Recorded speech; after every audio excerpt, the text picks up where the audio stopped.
Hey, welcome to another episode of the Blackout Tips podcast. I'm your host, Rod, joined as always by my co-host, Karen. And we're live on a Tuesday, ready to do some podcasting.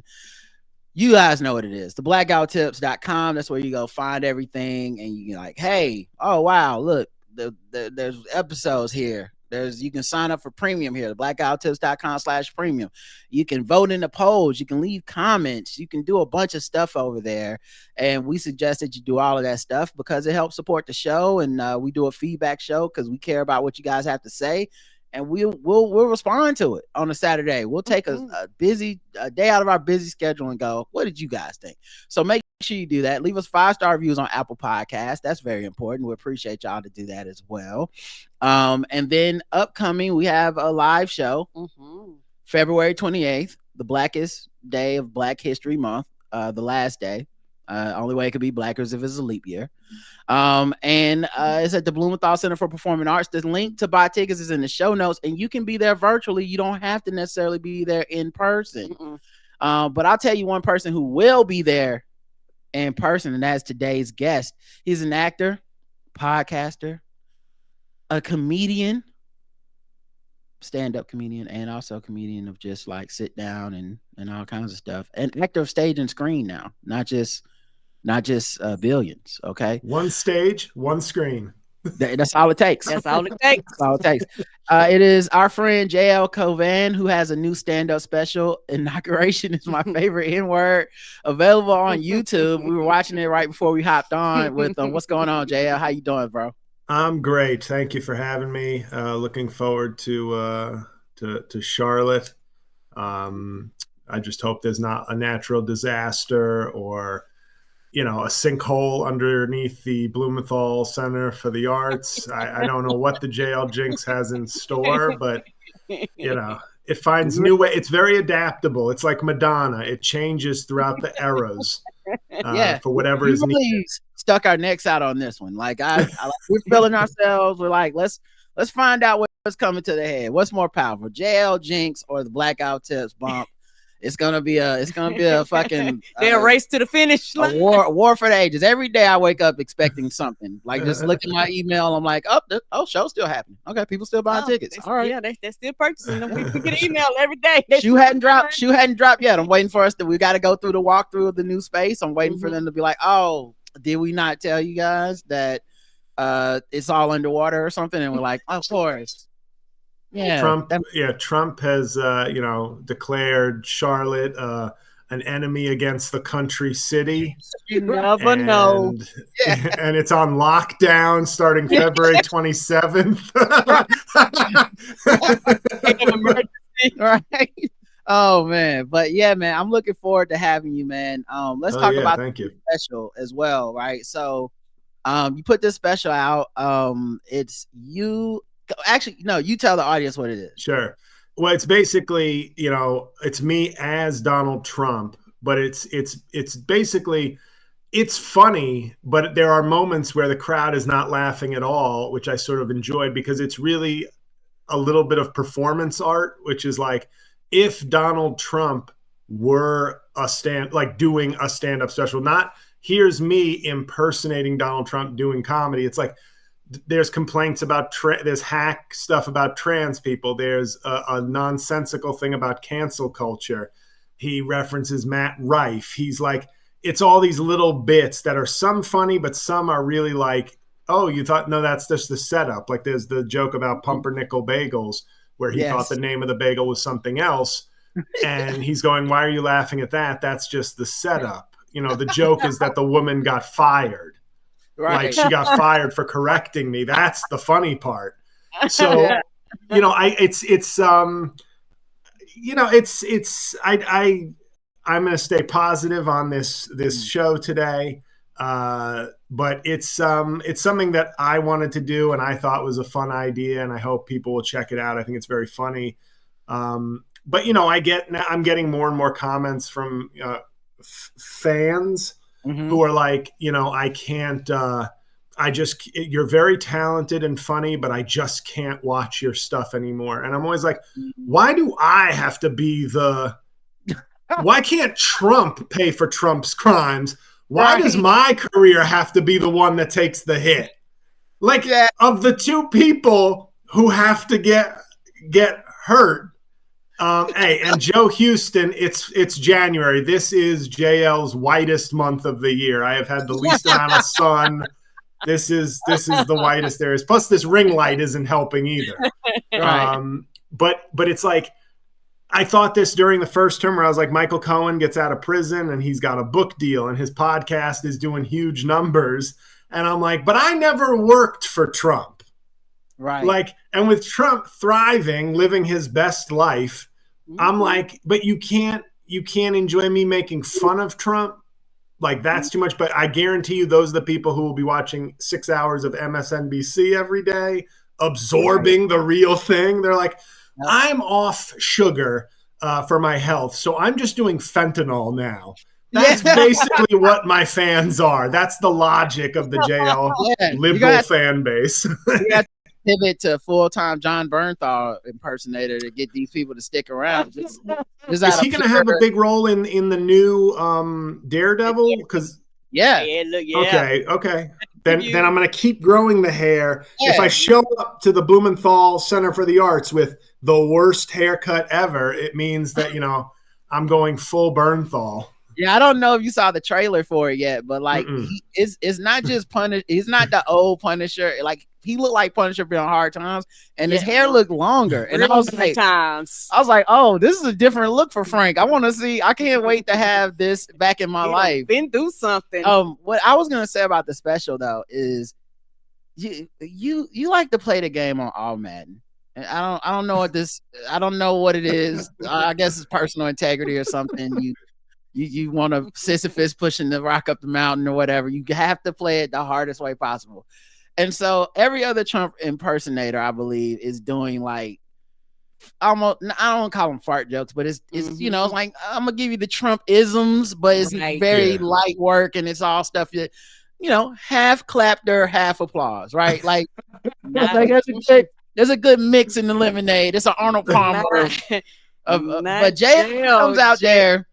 And I have to ask, like, was this all extemporaneous? Was this like something, had you worked out these bits on the road? Like, how did you come up with it? Because it felt like your Trump impression that you do, that I know that is extemporaneous when you do it with on Making Podcasts Great Again.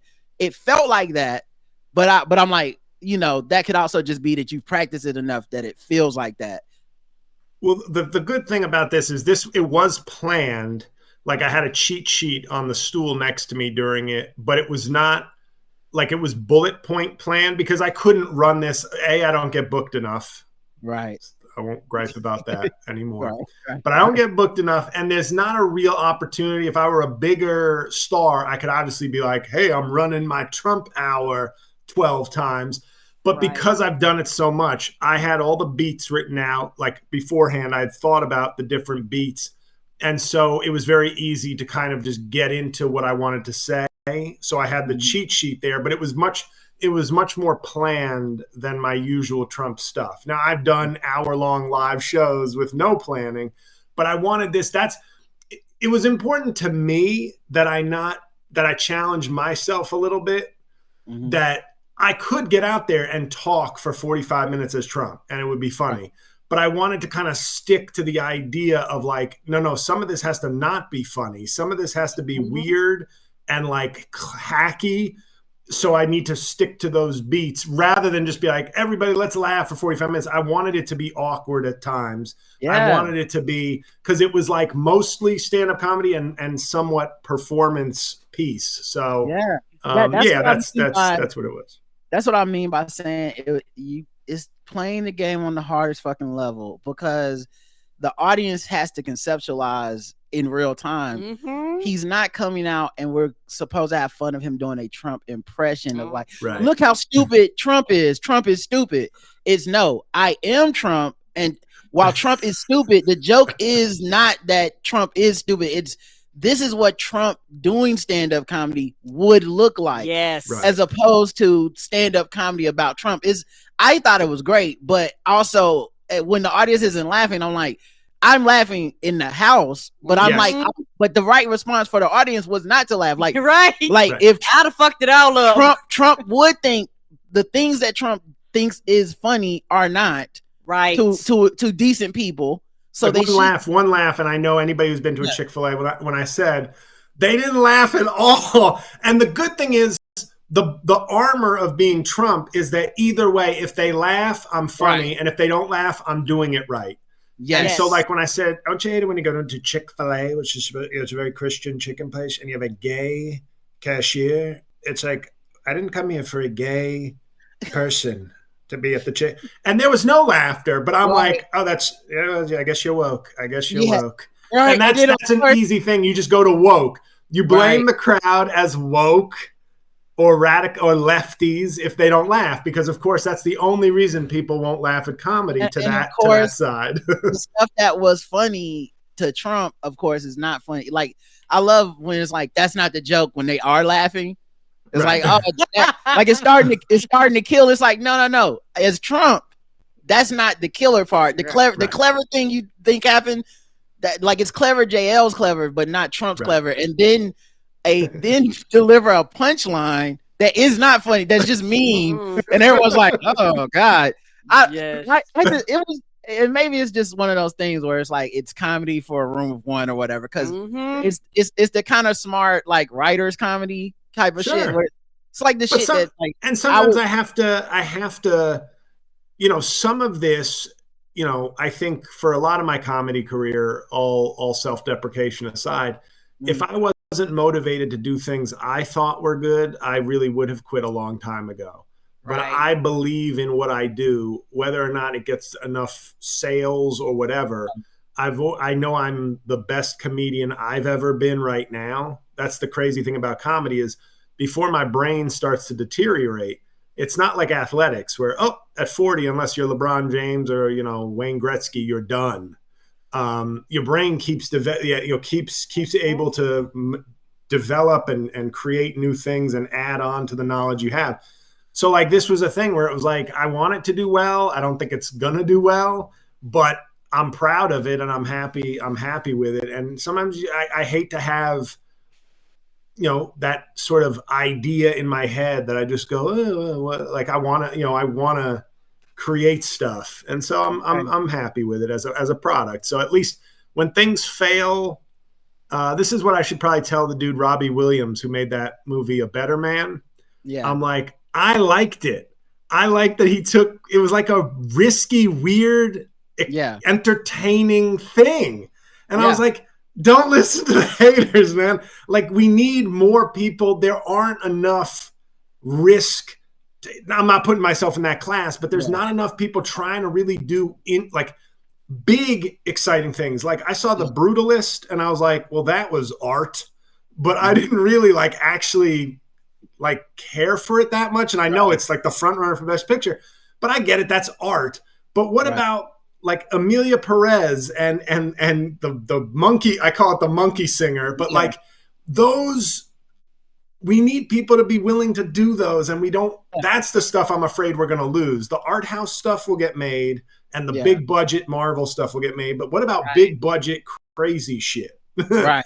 And I think, so this isn't quite that, but it was like, no, this is good. Whether or not enough people watch it or get it, it's good. And I want to do it. Sometimes you got to be for you. Yeah. And I think for me, watching this, like you say, sometimes you have to make, I'm not gonna say your pet project, but sometimes you have to say, I'm going to do this regardless of who enjoys it. Mm-hmm. And me watching it, I'm not going to lie, JL, the audience participation, not participation, for me was part of the joke. Like I don't think they understood how much they enhance. For me, they actually enhanced the comedy with the groaning and the moaning and like the interaction with you.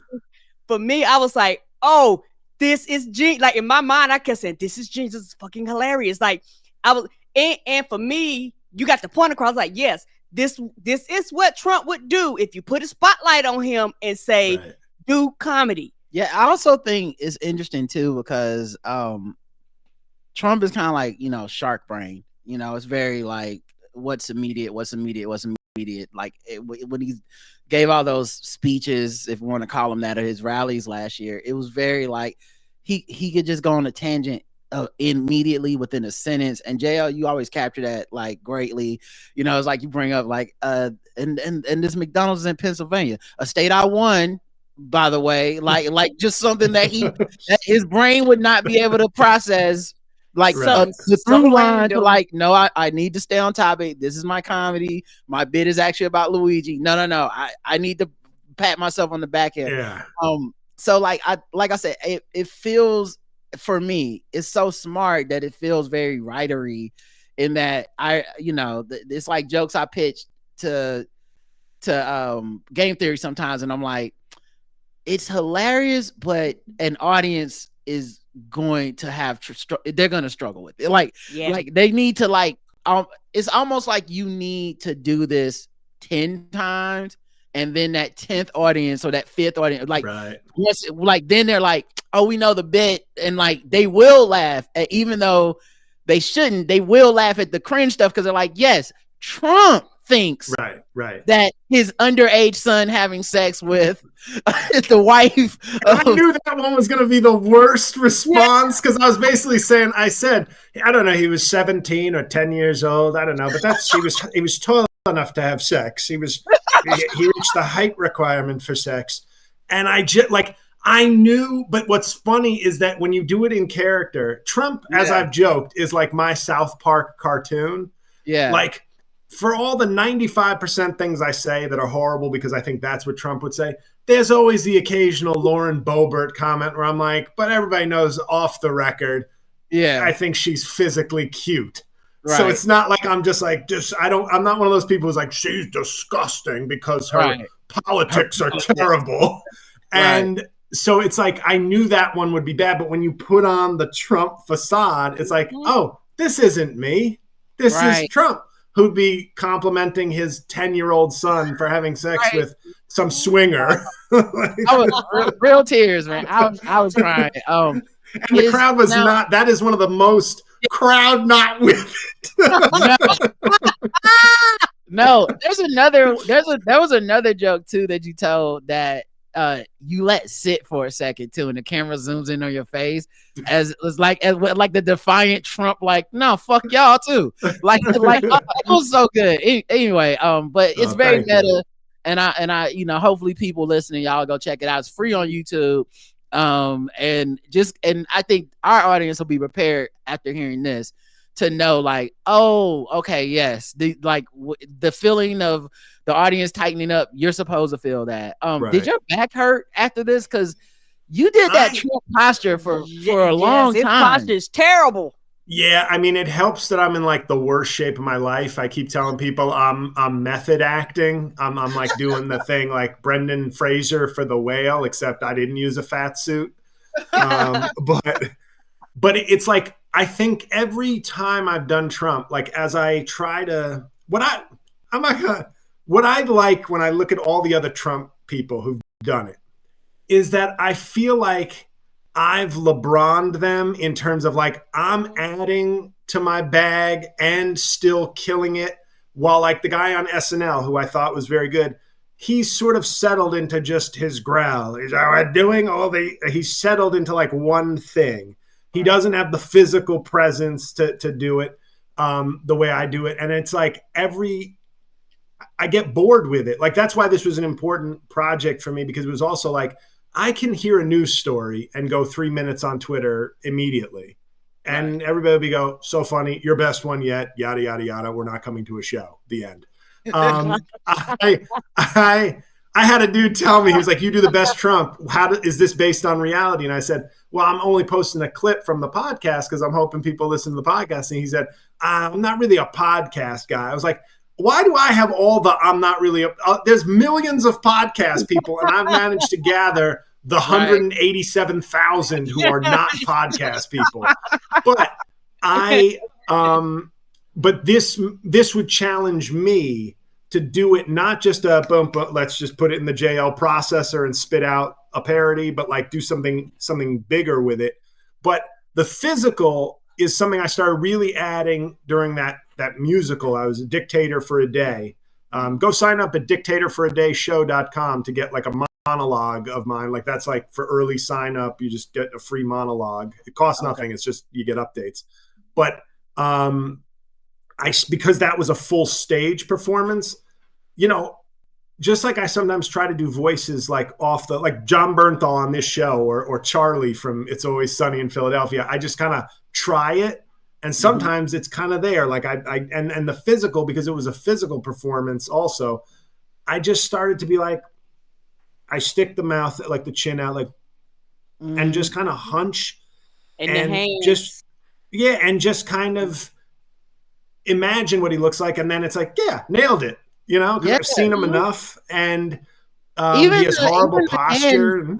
Even the hands during the thing, like you leave your left hand hanging a lot, like just the way he leaves his hand. It's really good, man. I mean, we've told you many times about the impression. It's to me clearly the best of the chosen to do these impressions. But I mean, to do the whole thing is him, which I imagine has to be a thing that you know, you had to have thought about over these years, because people, you know, it's as much as. Well, that reminds me, I bought a blue suit for my Trump. I got to put that into my expenses on the tax forms. Write that off. And even though I've also worn it to a wedding, it's my Trump suit. Delete that. Can you edit that out, please? Yeah, were you working at? You should have been like, I want to give a toast, and then got up there as Trump and been like, listen, guys, I got to write this off. It's not real. Your bride is, I'd say, a 7 out of 10. So you did pretty well, because you are not the most attractive person, if we're being honest. So 7 out of 10. Like with Bezos, he's like a troll, but his wife, even though she's sort of scary looking, that's a very hot woman for a weird tech troll. Oh man, so like, yeah, but like, was this something where you were holding off on doing this idea? Because I know how you are, and you wanted this whole thing when it started to be like a gateway into get into my comedy, like get into my podcast, what I think, get into my stand-up, what I'm funny at. And instead, and even though you're really great at impressions, you really don't lean on them very much. Like I've listened to many of your albums at this point, and you know, you like it's not like the impressionist comedy that, you know, some impressionists do, which is fine. I'm not knocking that comedy. I think some of my favorite stand-ups have been people that just boom, Kiefer Sutherland, boom, Jack Nicholson, whatever. But you've never really chosen to do that. So like, was this something you struggle with, like this idea? Because this seemed like you could have done this in 2015 or something, but it's now 2025. It's 10 years. I think it's just the idea of getting a little bored with it and wanting to do something different with it, and thinking, how can I merge what I do into this thing that more of my fans like, I guess, while feeling like I'm challenging myself a little and not just being a complete, like, what do the people want? Like, that's what you like? I don't have any artistic independence. Exactly what, you know. So because, you know, just like the American people in elections, I don't trust the majority of my fans, like with knowing what's best and knowing what's right. But you have to appease to a certain degree, because if you turn off all your fans, which I think I've done mostly, you try. Yeah, I try hard. But it's this I think I could have done it a few years earlier. And I think it was really when he got reelected. Yeah, I put that into, because it was a very quick turnaround on this thing from like idea of doing it to like doing it. He had been reelected, I think. Yes, it had been. But I was like, as it became clear that he might get reelected, I think is when I started thinking of this as an idea. And I, of course, wanted it to be more like a farewell. I wish it had been a farewell show. Yeah. But it was, you know, I kind of had to face facts that, like, if I intend to stay in comedy, this has to be a part of my repertoire for the next 4 years again. So, Jesus. Yeah, I mean, when his term is over, if I'm still doing comedy, that would be 26 years, and I would have been doing Trump for 13 of my 26 years doing comedy, which is insane. Yeah. Like half my career. Yeah. Because it doesn't feel that way, because there were so many like different experiences in that first 13 years, but then it's just been dominated. And that includes half blackface, billions, like doing an off-Broadway show, like other things like that are milestones in my career. But Trump is like going to be like, you know, and you dominating thing. You weren't doing a Trump before this. Like for those that, you know, go back with you like we do, like the Trump thing was just kind of like oh shit, he can do that impression too. And then it just, Trump becomes dominant in society. And then it's like, a rising tide of bullshit lifts all boats, you know, like, or in my case, a rising tide of cheap left-wing people drowns my career. Yeah, exactly. You know, well, the Titanic had icebergs in the rising tide, you know, like it's not always all good. But my fans are like Godzilla -1.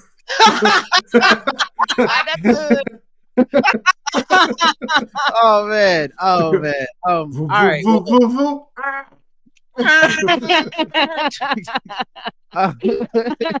Oh man, but yeah, it's and I know it's a tough time too, because I you can feel it in the air, especially right now. Like it's such an interesting time to even put the special out, because right now so many people are trying to find like their coping mechanism, and I think a lot of people are either in denial, or they're like want to stick their head in the sand, or they're just like tapped out, they're tuned out because they're like so upset about, you know, everything leading up to the election, the rejection of Biden, the rejection of Kamala Harris, the outcome of the election. People are watching and listening to way less political stuff, period. Like, like the numbers show it. Numbers are going down for like the, you know, your Ezra Kleins and your Daily and all this stuff. So it is serendipitous. What is the opposite of serendipitous? JL Jinxidus. Yes, JL Jinxidus timing that you be like, yeah, on the inauguration day, that's when it comes out, which seems like if you put that on paper, especially months ago, seems like the perfect time. But in reality, it's like everyone's like, oh no, not more Trump, not even as a joke, not even as a, don't share a meme, don't say anything about this guy right now. So like, are you feeling that I guess backlash right now? Yeah, a little bit, I guess. You know, then there's those comments like, we're going to need you for the next 4 years. And I'm like, well, I'm going to need you to buy some tickets. Right. Yeah, exactly. That's true. No, bitch, I need you. Right. That's not how this works at all. I'm here because you have the money. Right. But it's there is a little bit of that, and that musical Dictator for a Day show that the producers are trying to pitch it and get it streaming somewhere. I don't like. I wish I could be more optimistic for them. I'm hopeful, because what I did in that show was like my best stuff, and I was really, really proud of that. But I think we're going to run into the same thing. You know, we were on Karen Hunter yesterday together, and she was alluding to like wanting to like, you know, tune out Trump, and I get it. And I was saying to Laura today, I was like, I don't even want to turn on the news. I want to turn on the news because I like that as my ritual, like morning coffee with some news. Like I like to start my day with that, you know. And it's like it's going to be all Trump, and I'm not even saying it shouldn't be. Like I get it. He's the president again. He is a national nightmare. He's such a terrible person doing drastic things. But I'm like, I care, but I really want to not care. So I get people wanting to tune out Trump. But it's like I then end up watching the news and I'm like, okay, and these are all big stories. But I wish I get it. What I'm saying is I get it if people don't want to watch my stuff. Like I understand. I hope that some people do. I can't have much more of a drop off. Like the tricky thing for me is like algorithms do most of the work against me anyway. So it's like, I have probably many very passive fans who haven't seen my stuff in a year or 2 years. Right. Now, to me, that says they're not the greatest fans if they don't ever go, what happened to that really funny guy? Like you could just find me anywhere. Right. But at the same time, we've conditioned people to be very like, the algorithm will feed me what I want. And if it's not feeding it, I guess it's not there. Right. And that's a very difficult thing to overcome. So I think the algorithm has hurt me more than my own fans, but my fans do their part as well. Yeah, realizing that there's so little control we have over the only thing you can control is the quality of your content. And you know, just being podcasting for 15 years, seeing it at work, it's just so little that you can actually do. Because it really is, with people's main source of consumption being either social media or podcast platforms that also have their own algorithms. Like that's not like when they suggest something, there's so much shit behind the scenes that people don't see. Like I remember when we were with Spotify for a year, I believe. And I remember when they started that program, they did some experimental things where it was like, oh, as part of this, we're going to like have some days where you guys are suggested to millions of people to be like, or thousands, I don't know how many people, but people, they would log in, they'd say, oh, you listen to Getting Grown, you should listen to Blackout Tips. And the fucking downloads and the numbers, they spike and they go through the roof, and you're like, oh, so that's because you're always doing that for Joe Rogan. You're always doing it. Like for us, you just switched it. You hit the switch for like a couple weeks just to see what happens. And the numbers go up, and then, you know, we're at the time you're having like meetings with Spotify and stuff, you know, and these are the 12 tactics we've done. This is the thing that you can do with your show. And they're like, you know, what kind of things do you think we can do to increase like downloads and stuff? And I'm like, y'all know what it is. Yep. You hit the switch. Like, what? Why are you looking at me like there's a thing I can do? I can make the show 2 minutes. I can make the show 12 hours. None of it matters. If you hit the switch, people will hit play just to see what the fuck you're talking about. Right. And it's really that simple. And once these companies started taking these algorithms and just completely making them business, like there's like the idea of the like organic algorithm is pretty much dead, right? Like, like if you click on our podcast, you should technically see probably the people that we have on as guests the most. You should see JL Covan, you see Chris Lambert, you should see 3 guys on you, because those are the people we bang with. And the synergy is there. But my guess is if you click on us, you're gonna see The Read and you're gonna see Breakfast Club, because at the end of the day, it's like, here's the podcasts that are popular that we promote versus these other ones. So I think that's a big part of it. And yeah, your career has been, once COVID hit and a lot of it became like what online, your career has been a real like interesting like case study of when the algorithm is organic and is hitting and it becomes like this extreme, like everybody, you know, the Wall Street Times is talking about JL Covan, and then just someone at Twitter or whatever. That is literally my, like, the reason it's very difficult for me to get over, as you know, if you listen to me ever. It's the idea of like in 2020, because you guys, what you guys have built is like a brick house that you can keep adding on to. It started as a sturdy foundation and you just built. And like Karen Hunter has led to like a nice boost, but you guys really do have this incredible, fairly organic, long, linear growth that is very dependable, very sturdy and successful. I built like a foundation of like 50 different random spots because I was like, I'll do that. And like, I had little things that would pop: Levitard, Corolla, late night TV, but never built anything. And then 2020 came around and I was able to be like all of a sudden it was like, you know, a city that was like the tech boom. We got to build a high rise immediately. JL is clicking. And I thought, and my thought was like, I have all these other properties, and I saw stand-up videos blow up and things like, so it was like, oh my God, it's happening. Things are happening. And then when Trump got kicked off in 2021, I was getting 10,000 Twitter followers a month for like 9 straight months. That was my growth. Like I went from 4,000 to 146,000 in like 10 months.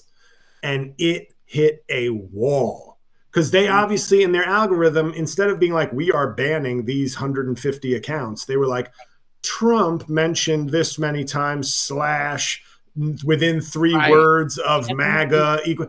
Now, my videos were never the pandering like, Donald Trump is a bad guy. We Right. need to rally and resist, everybody. Oh, my God, 5 million views for this one. Right. Mine were just like Donald Trump reacting to Jeff Epstein's death. Right. And so then the algorithm was just like, this guy might be Trump. We got to shut his shit down.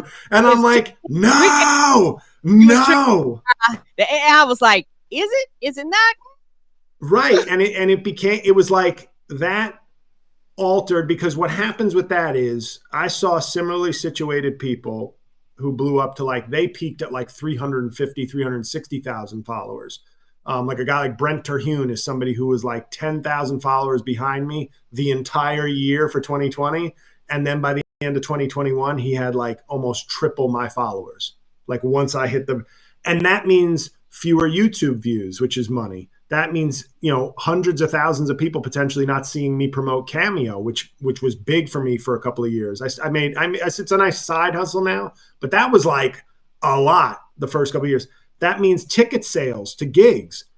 If I'm only reaching 4,000 people worldwide instead of like 130,000 people, all of a sudden, if I need to sell 200 tickets in Pittsburgh, I'm selling 30 instead of 100, which might be enough to be like, we gave you a Wednesday, you sold 100 tickets, we'll give you a weekend.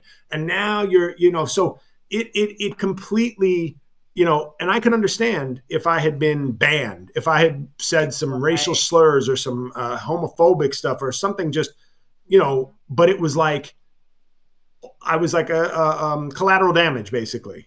And so I've been fighting to get that back. And that's why, Half Blackface and Billions were big for me, but we all know how that redacted due to legal advice, how all that happened. Right. So, I've gotten to a point now where I'm kind of exhausted with comedy. And then I look at the country and I'm like, I think I might even be more exhausted with America than comedy. And that is saying something. Especially you. Like, you've been saying this for 20 years. J.O. quit comedy and got a Haitian passport. Jeez, he really meant it. Right? Well, I also do want to talk about current events with you. I feel like you're the perfect person to talk with it about because, it is Trump related, a bunch of Trump related news. And of course, a lot of it being legal news and shit like that as well. I'll try to make sure we end on some fun shit too. But so Trump did has his second favorite N-word, the inauguration. His first favorite N-word. I'm sorry. Second. And you're right. A buddy of mine said, "Don't you mean?" After I'd already picked the title, he said, "Don't you mean second favorite?" I was like, "God damn it, that would have been better." Damn it! Already got all the graphics done. Shit.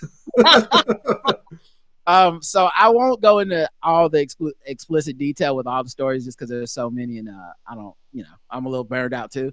But he did do a meme coin that generated $25 billion in 24 hours. What? Yes. That's a lot of money. Listen, I didn't realize that much money.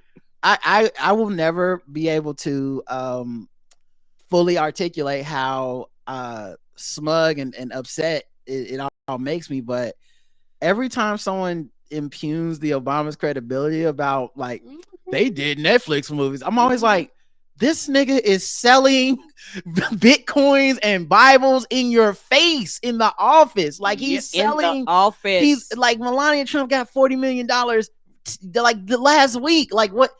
I'm sorry. I can't pretend that we're playing a fair game. Yep. Don't talk to me. We're like I said, it feels like the Globetrotters. It feels like you guys want me to be as outraged at Curly Neal, like, like spinning on his head and then like taking 12 steps and then throwing a bucket of fake confetti on the ref. And then when the ref's not looking, saying, I hit a 3-pointer. And then I'm supposed to, and then like the Washington Generals, which is like the Obamas in this case, they travel.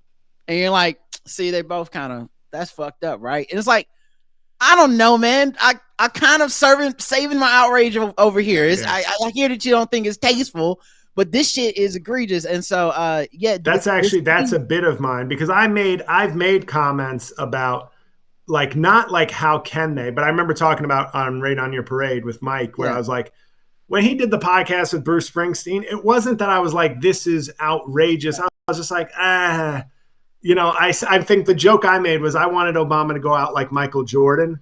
Yeah. And Obama went out like Shaq. Now, I like both of them, but Obama was more like, no, we're going to get these Five Guys franchises and some hot, icy hot and some, and like, to me, the joke that I made about it was Obama, I say in a bit, which I haven't, I don't think I put the video out, but I was like, Obama was basically like, I pretend like I'm like, I wish he hadn't done all that, but I realized Obama is smarter than me. Like, I'm the worst Obama.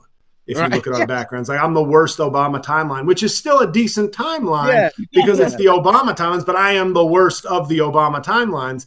And I said, he looked at Trump and said, no, we'll be fine with our Netflix deals. And so I go through these different things. So it ends with me saying the Obamas are going to start an OnlyFans. and I go, you can't do that. Wait, what's that? Trump said he wants to fuck his daughter. I'm sorry. You continue with your classy porn, Obamas. I was wrong to question you. Like there's always something 100 times worse coming from Trump.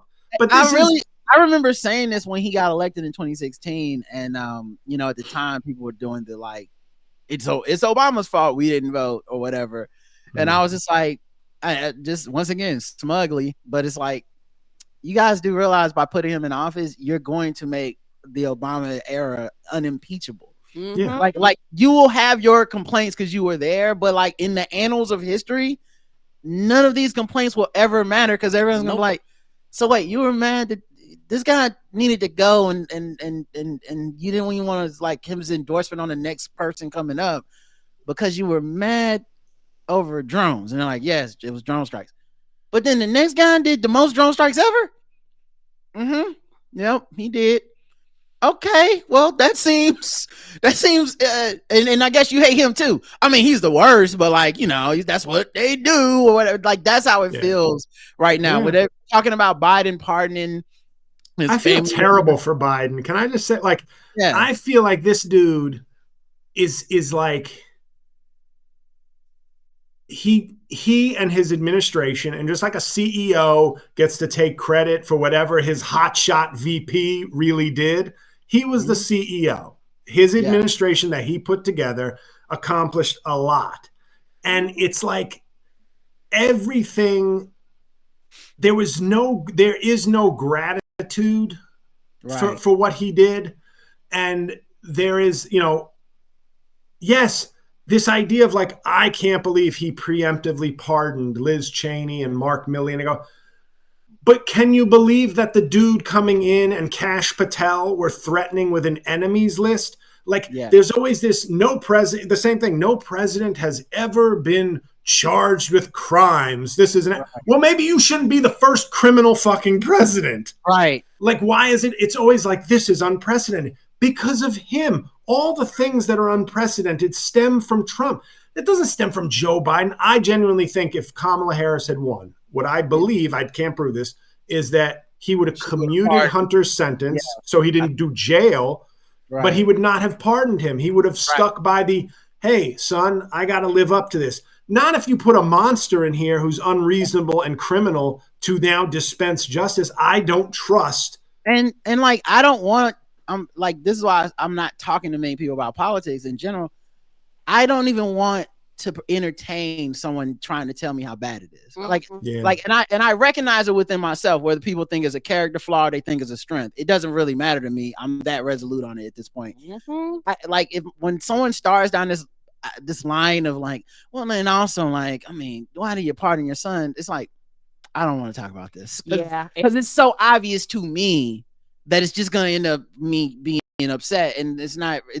And I can't hide my derision and disdain at this point. Like, it's Agreed. it's not the kind of upset or disagreement where I'm able to go, but I respect where you're coming from. I actually don't. I really think you operate. I think you operate in a way that I could not respect it. I feel the opposite of most people. I would think it was whack if he did not pardon those folks. I would be like, that's fucked up, bro. And he also shouldn't have to sacrifice. Like, it's not his job. Let me finish. And also, this is exactly what people knock Democrats for, where they're like, Why didn't the Supreme Court justice prepare for the fact that Trump would win and she would die? What a bitch. Ruth Bader Ginsburg having hope that she'd be alive for the first woman president who was winning every poll and was slated to win in a landslide. What a fucking dumbass bitch. That's how they do whenever Democrats don't do forward-thinking things. So what in another timeline where Biden doesn't pardon these people, yes, and Cheney gets arrested on Friday or some shit, and we're like, oh, she's gonna go be a political prisoner now? Trump did say he was gonna do that. Wow, Biden, you fucking scowl, brainless coward. You let her go to jail like a bitch. That is what would have happened. And I know that I know that to be true in my soul. So I can't really discuss these things with people. Right. Yeah. No, perfect. I mean, it goes back to my joke / Bill Maher's joke, where the standards, you just can't. Democrats love infighting, and like you can't. It's like hard to fix. And I obviously know as a fairly smart person that Bernie would have solved all of these problems. Of course, yeah. Well, easily. Like Joe Biden couldn't get his friend Joe Manchin to like protect democracy. But Bernie would have come in there with no majority and gotten us Medicare for all. He would have been fussing at people, and you would have had to do what he says. You know how he does. Just by sheer personality of college kids who don't vote, he would have won the day. I get shelled and shit. Yeah, you know all those bills he passes all the time that we're like, damn, Bernie's passing another bill with a coalition of Democrats and Republicans. This guy, he should be in charge. You know, we always think that. That's why, though, it makes me, and somebody commented that half of America doesn't know how like government works.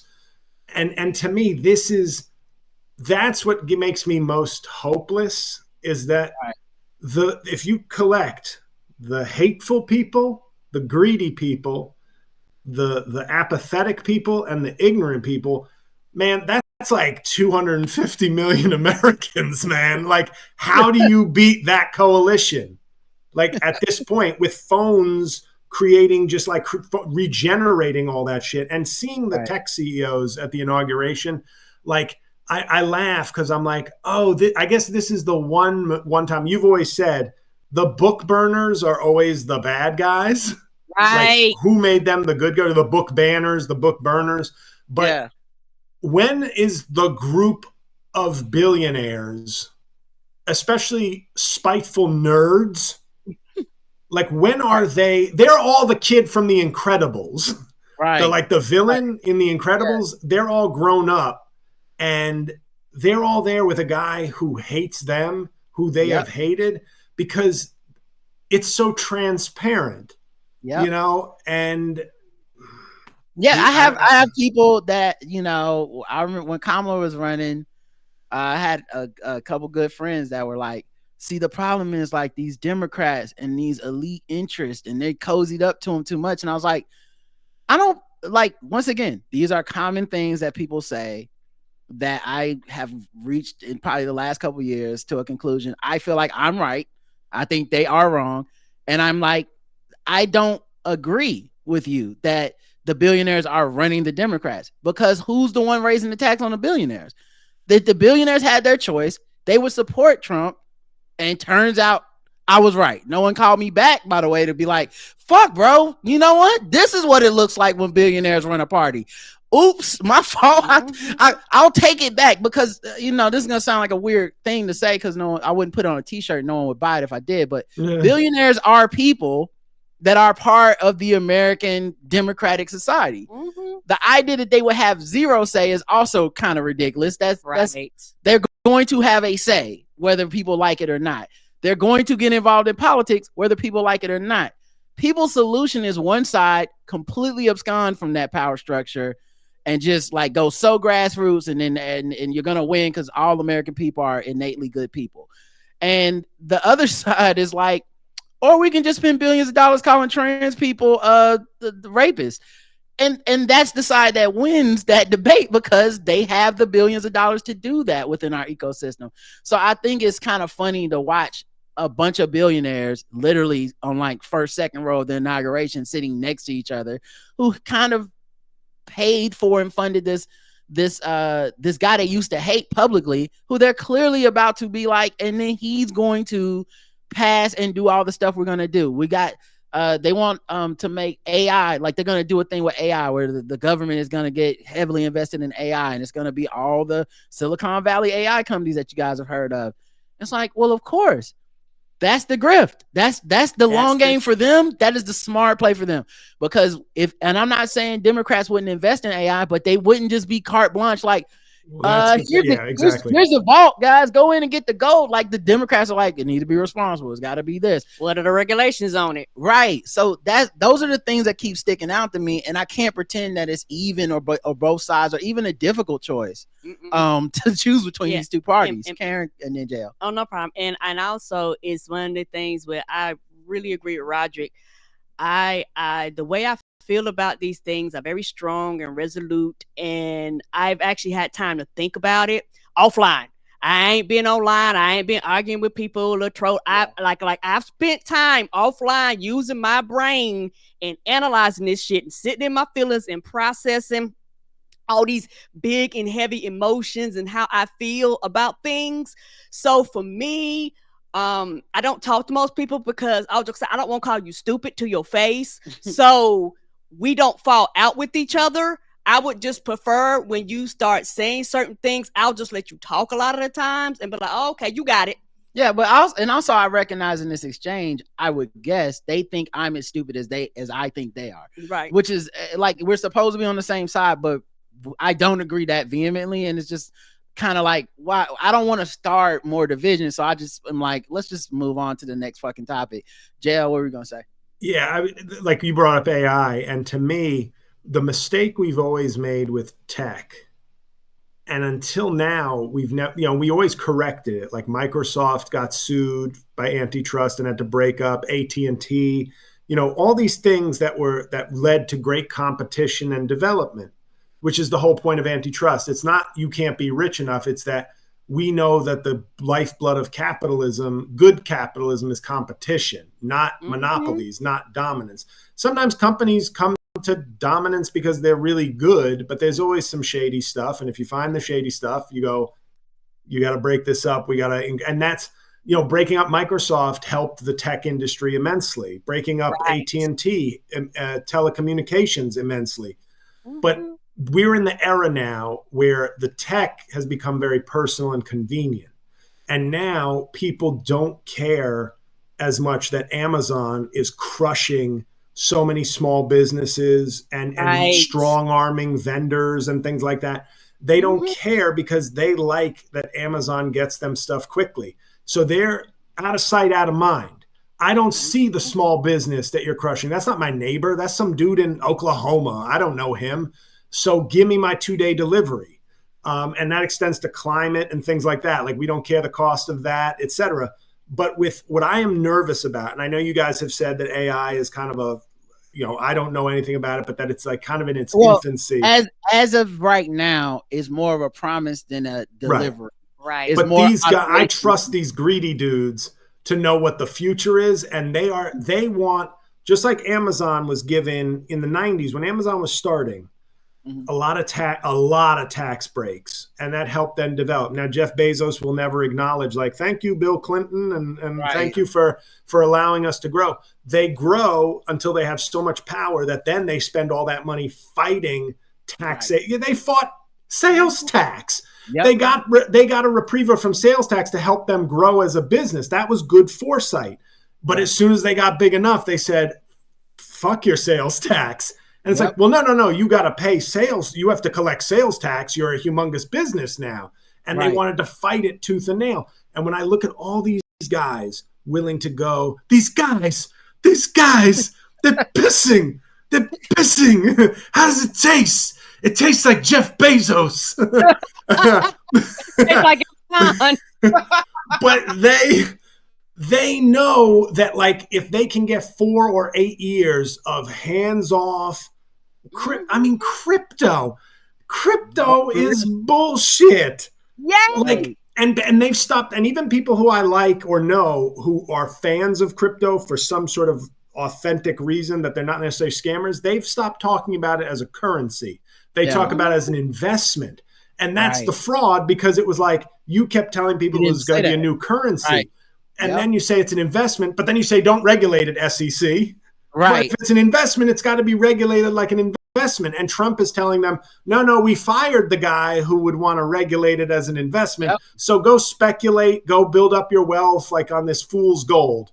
And now it's so big for so many big money people, they will not let this go. They now it's too much of a weapon that the powerful will keep it as such. There won't be a fight. It's just going to one day either keep artificially inflating, or some people like us will get screwed when some market failure happens. But with AI, I think these guys know that the next like 8 to 10 years, like I think Democrats wanted to keep it sort of regulated highly because of like a nuclear weapon would be. You don't want entrepreneurs dealing with nuclear weapons. And AI, I think, could be like this new technological thing like a nuke, except rich assholes, libertarians want it in their own control.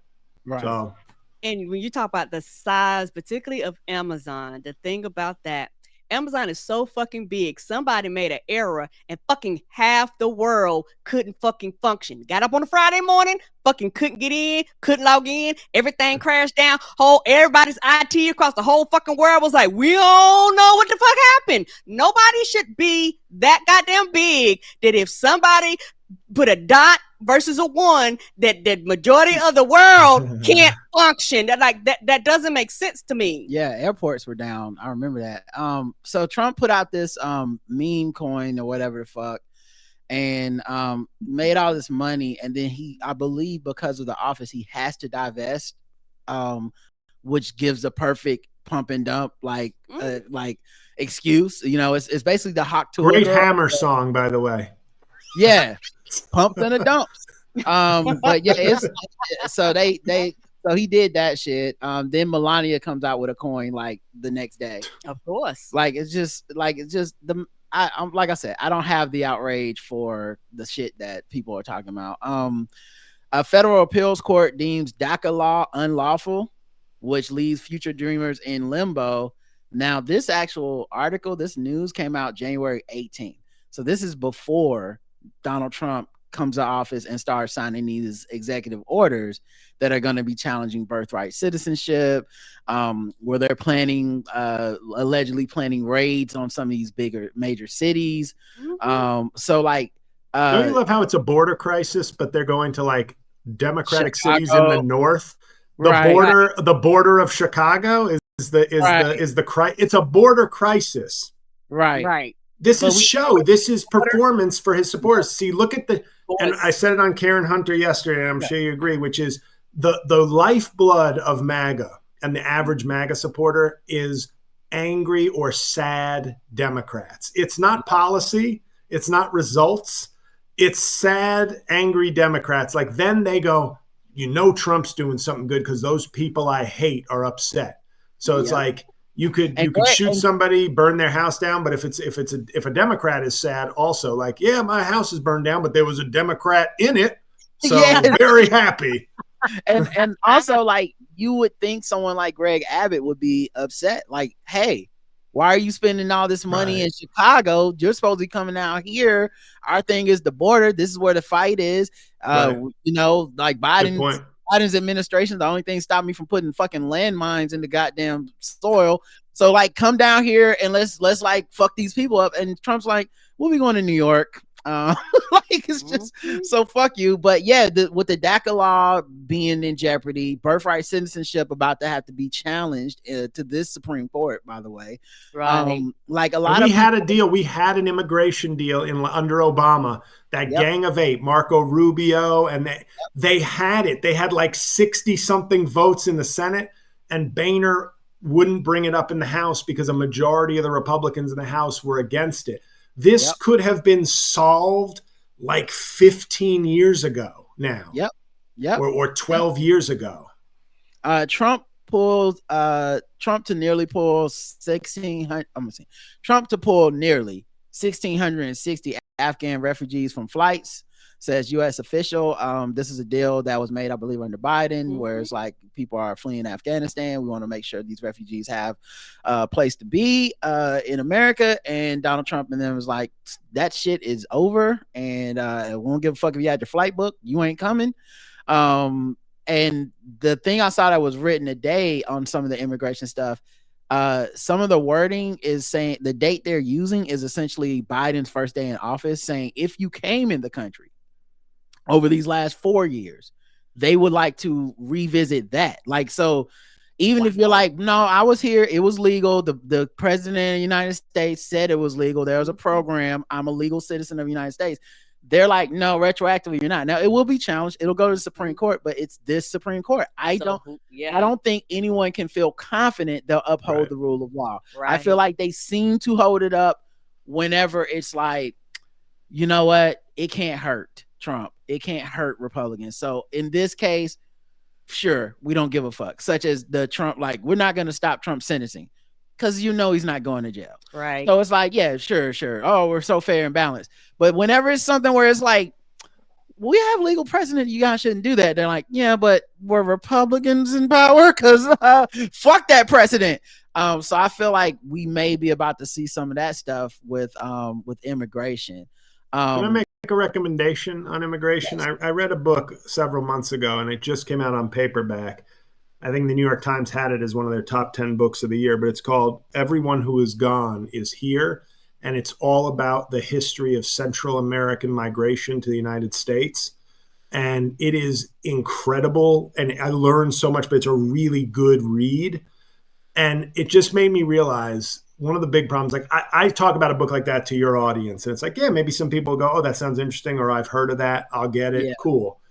But nobody here is probably immigrants. We got to protect our country first, America first. Right. Because if they read this book, it's one of those things, oh, my grandparents didn't own slaves. Like, we keep going back, like to whatever. And I'm like, Reagan was instrumental in like destroying so many of these countries that created instability and violence that we are dealing with the repercussions of today.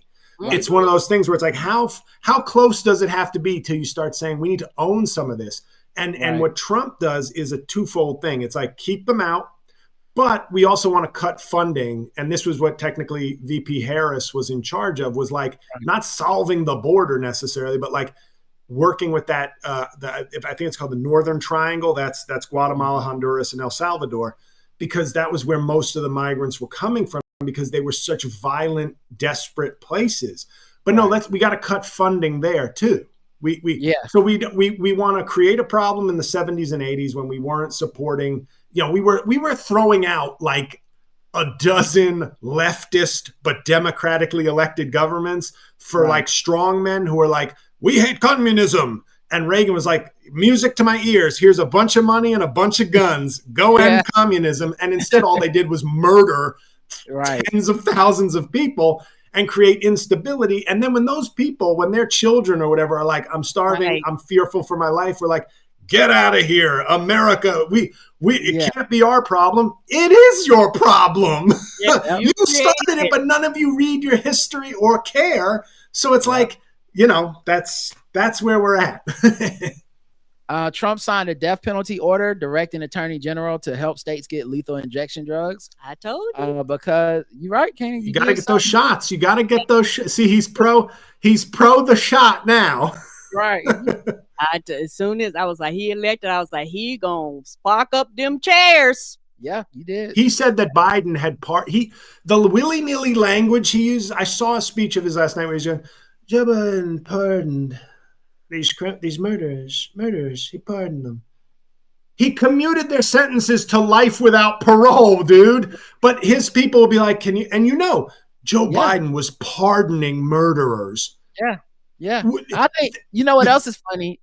I saw people on the left who were demanding, like, if you're going to pardon your son, then you better start getting everybody else on the day. You better fucking. He did. And he did. But then I saw those same people share articles. They're like, this guy killed a woman in a bakery, and Joe Biden commuted his life sentence. And I'm like, first of all, you restorative justice ass bitch. That's what you claim to want. And you should be saying it's not good enough. Right. But secondly, how is it a bad thing now? It was just an a intelligent insult. Yeah. You restorative justice ass bitch. I hate that shit, man. These people really want everything both ways. All right, and not to play my Catholic card, but I always get a kick out of the if you're going to be consistent, death penalty is not on, like, the church's position is no death penalty. Right. Like, that's the church's official position, and somehow that's not part of the pro-life movement. Right, exactly. It's crazy. So then a few more of these stories.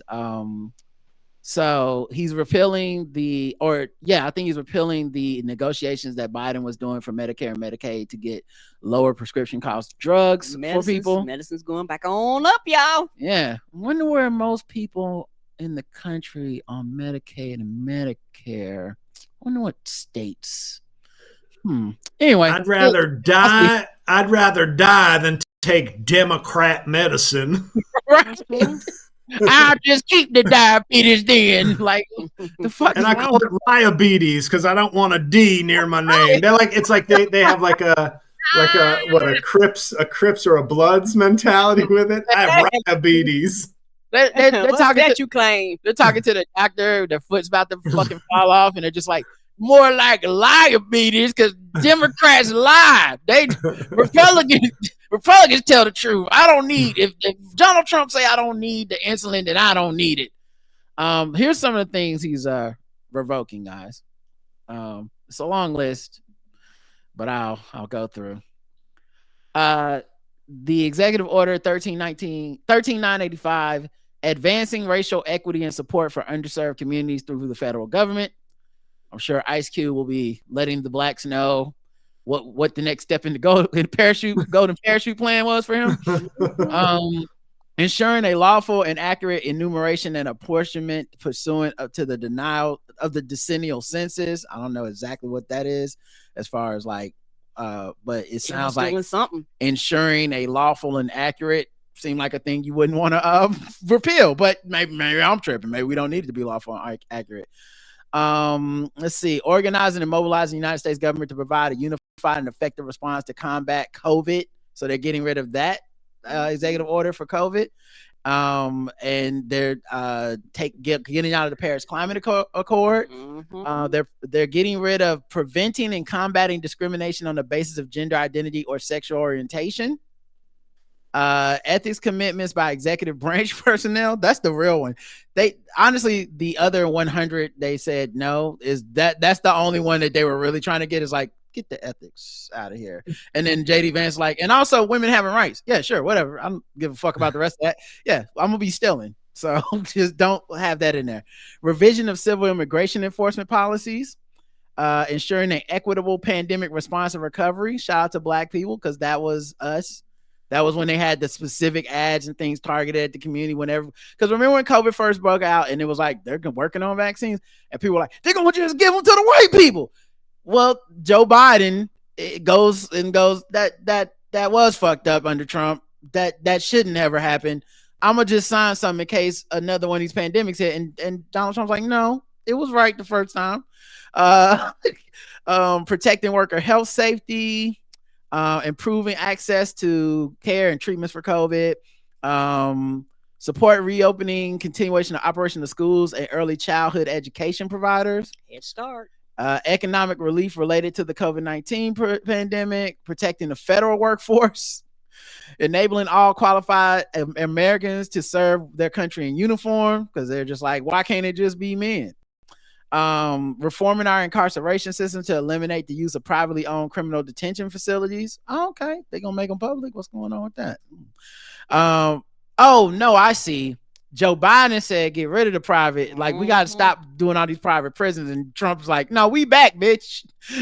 We tell the block we're back up.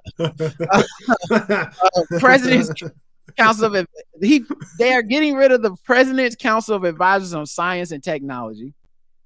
Because why do you need him? You got Elon Musk. He's going to tell you what to do. Tackling the climate crisis at home and abroad. Strengthening. He said yesterday, one thing, the funny quote I heard him say yesterday was when he was talking about getting rid of something to do with climate. And he said, you'll finally be able to buy the car that you want. Like he makes it sound like by making it easier to buy electric cars that people were like holding guns to people's heads saying, if you don't fucking buy an electric car, I will kill you. He's like, you can finally buy the car that you want. Oh, finally. Thank God, Trump. We're all going to look on the city streets and just see some fucking redneck in a cold driven train with MAGA signs all over the fucking thing just to own us. Establishment of got rid of the establishment of interagency task force on reunifying families that Trump broke up at the border. To be continued. Yeah, he was like, no, don't get them. I have more families to break up, so this would mess with that. Right, break up part too. I just feel like there's a federal employee on the phone right now. Like, we're gonna get your mom on the phone, and we're gonna get you guys back to. Oh, hold on, I just got an alert. Oh, we're not. Oh, I'm sorry, Enrique. We're not. And you are. Yeah. They just get up and walk out the hotel room. Don't say a word. You're like, what the fuck? Let's see. Got rid of a comprehensive regional framework to address causes of migration. So once again, the immigration stuff. Restoring faith in our legal immigration system. Got rid of that. Rebuilding and enhancing programs to resettle refugees. Got rid of that. Establishment of the White House Office of Faith-Based and Neighborhood Partnerships. Nope, no need to have faith or partnerships. That's enough with that shit for your neighborhood. Revocation of just certain presidential actions. I don't even know what that one is. It's probably very important. Promoting access to voting. Done with that. Why would the government need to get invested in helping people vote? Establishment of the White House Gender Policy Council. They, of course, declared that there's only men and women yesterday officially in America. No more trans, intersex, MB, none of this stuff. Guarantee of an educational environment free from discrimination on the basis of sex, including sexual orientation and gender identity. Nope. Termination of emergency with respect to the International Criminal Court. Once again, I'd say if you're ordering top 5 what Trump wants versus the rest of these, criminal court, the ethics, like climate related financial risk, getting rid of that. Advancement for equity, justice, and opportunity for Asian Americans, Native Hawaiians, and Pacific Islanders. So if you thought you were a model minority, nope. DEI gone in the federal workforce. They're not doing that anymore. Clean cars, nope. Yeah, it's a long list of basically y'all heard. And when I tell you it's a long list, I can show you these guys. I'm going to show you on their website. This is the White House's website. This is just the first day, for the record. This is initial rescission of harmful executive orders and actions. And it starts with that first bullet point right there. I'm just scrolling. I'm still scrolling, everyone. I'm still scrolling. We're scrolling. They hating. Trying to catch these immigrants. Yeah, it's like this is where the bullet points stop right here.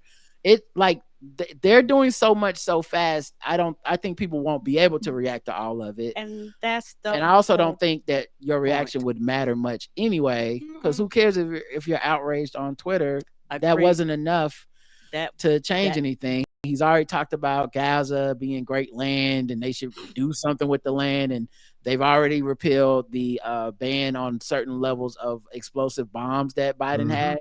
So those are back. And even though there's a ceasefire, it sounds like Netanyahu's like, this shit we're back on. Trump will make sure we have all access to the weapons we need to finish this job, which at this point, I think it's going to be an unmitigated just like destruction. That's what Netanyahu thinks is the right thing to do. So, those are just some of the executive orders, guys. And for me, this is one thing that frustrates me, particularly about the left. And sometimes I look at people that are supposed to be on my side. I'm like, are you really on my side? Like I really look at them like everything you're saying is literally mimicking the other side, but you think you're extra special because you put the cloak on I'm liberal. Right. But that's not true. I'm listening to the words that are coming out your mouth. And so for me, for those people who said Biden never did anything, for those people that said Obama never did anything, right. That's a lot of stuff. Came in office, he immediately reverses a whole bunch of shit. Like he immediately reverses everything on that list. Shit. Everything on that list was something Biden did. Yes. Everything on that list. So that's why I say I don't want to hear the dumbasses that come and tell me what did he do? What has he done for black people? I don't like. For me, I'm like, I don't want to have a conversation with you, right? Because you're not intelligent enough to actually research and find out for like actually figure this out on your own. And I've said it before, and I will continue to say it again. The goal is slavery. I'm going to pound that into the ground. I've said it forever. The goal is to keep people broke, keep them uneducated, and keep them at a point where they're so distraught and they're so to the point to where everything around you is crumbling so bad that you really can't focus on the things that need to be done. The time for your voice to be heard was pre-election. Now, I hate to be funny, I don't want to hear anything you have to say now, because the time that mattered was in the voting booth. Trump replaces acting U.S. attorneys in Manhattan and Brooklyn. JL, what does this mean? Like, this isn't replacing like the dude that prosecuted him, right? This is some other shit. This is standard. Like, this is usually like a standard replacement. Like, you put in you put in a prosecutor. Obviously, one of the things they'll have to agree with is like, you won't prosecute me, right? But right. It's basically you'll just have somebody who's probably an accomplished lawyer of some degree, who will just be leaning more conservative. So probably a lighter touch on the business world, heavier on drugs and border crimes and certain things like that. I was with the progressives, I call them the anti-progress progressives. Yes. I think what will happen is they'll just move the goalposts. Like Biden's legacy won't be that he didn't do anything. It's like, but he didn't step down. He didn't like. They'll always have a thing that they don't have to own. I should have been more supportive, or he did do a good job, or I should have voted for Kamala Harris regardless. They'll say, well, but Biden didn't give me a choice. He waited too long. He's the villain. He's, of course, the villain. So U.S. Wasn't close enough. Okay, here we go. All right, I'm starting the recording again. All right, man. Big Tech tried to shut us down because they know we on their ass, but we're not gonna stop. I guess maybe it's Big Coon. But we were talking about that pastor who was at the Trump rally, or Trump inauguration, which felt like a rally, right? But yeah, this is him. You not only that. And I know what I was saying now. He was using Martin Luther King's "I Have a Dream" speech to do his Coonin. So it's Martin Luther King Day. It's the inauguration of a white supremacist, racist in chief. And then, of course, he's here going, and God, we ask you not, and so this guy. We are free at last. If you believe where the Spirit of the Lord is, there is liberty. Come on, this guy. No. So this guy is the same guy who launched a meme coin afterwards. He posted a video about that as well, thanking the crypto community because, in for a penny, in for a pound. The official Lorenzo Sewell coin. I want you to be able to see politics become manifest, not just in a way where we're praying over political gatherings, but where we're seeing us become the hands and the feet of the Lord Jesus Christ. Would you help me? What any of that has to do with crypto, I have no idea. It's just a word salad of bullshit that he's serving. See, what I need y'all to do is I'm gonna need us to become the arms and the legs. Love grifters, don't it? I'm gonna need us to become the Gucci jeans. Okay, the supreme sweatshirt of the. We're gonna be the Louis Vuitton jacket of the Lord, everyone. Okay. This endeavor, would you go and purchase the coin in order for us to do what we need to do in the ministry? What we need to do. It's in your name, not the church's name. what we need to do? What is what we need to do? Listen, make my pockets fatter. it's not going to be possible for the Lord to get his plans on earth without this meme coin. So he going to need the Bitcoin, baby. Is his Jesus crypto? Right? Is his church a tax-free institution? Now I know we can get into all the corruption of all institutions, right? But this is sort of like I go from a Trump rally to crypto or whatever, and I'm just a humble messenger of the Lord. And of course, if anyone does go to jail for this, it's him, right? Yeah, you'll be charged. Yeah, obviously he'd be first. We do transportation, housing, education. We heal medical, mental, and dental illnesses. I need you to do me a favor and go and get that coin in order for us to accomplish the vision that God has called us to do in our earth. I give God glory for what. Yeah. How is this not the real DEI? Right? How is this not the real DEI? They nakedly just put it out there like, we just need a black to just come out here and dance. So 0 to 100, Karen. Oh, this is a Jakars. He acting a fool. Okay, Karen gives it Jakars. What about you, JL? You know, I'm going to give it a Dracarys also because it was an example of it's 100 if he was just doing this in front of normal company. Mm-hmm. But the look on Trump's, like he was giving Trump the dance that he wanted. Yes, it was a performance. You know, he like him auditioning black pastors and like, do you have any that do more blackness? And then he walks in and he's pointing to the sky. Yes. And he's scraping, scraping the pan? Yes. Like he's doing too much. No, he belongs on an episode of Righteous Gemstones. Like this, like honest to God, he would fit right the fuck in. No notes. You know what? Now, Seton Smith, who is a comic I knew from DC, he is somebody who I want to see get an audition. Like they need to write the part right away for like the next season. This dude, yes. Like perfect. Oh man, so and I give it a Dracarys as well. Mostly because of the MLK connection on MLK's day. I can see that. Like just getting up there and being, and I have shook to the mountaintop. And I may not jive down there with you. Like in front of goddamn Donald Trump is one of the most embarrassing tap things. Dance at last. Tap dance at last. Thank God I can tap dance at last. If you don't get up my face, brother. Oh man. He's in it, and it's all the opposite of what he stood for. So he's in his speech with like, and one day our children will not play together because we don't need no mixing. No mixing. Okay, not in Trump's America.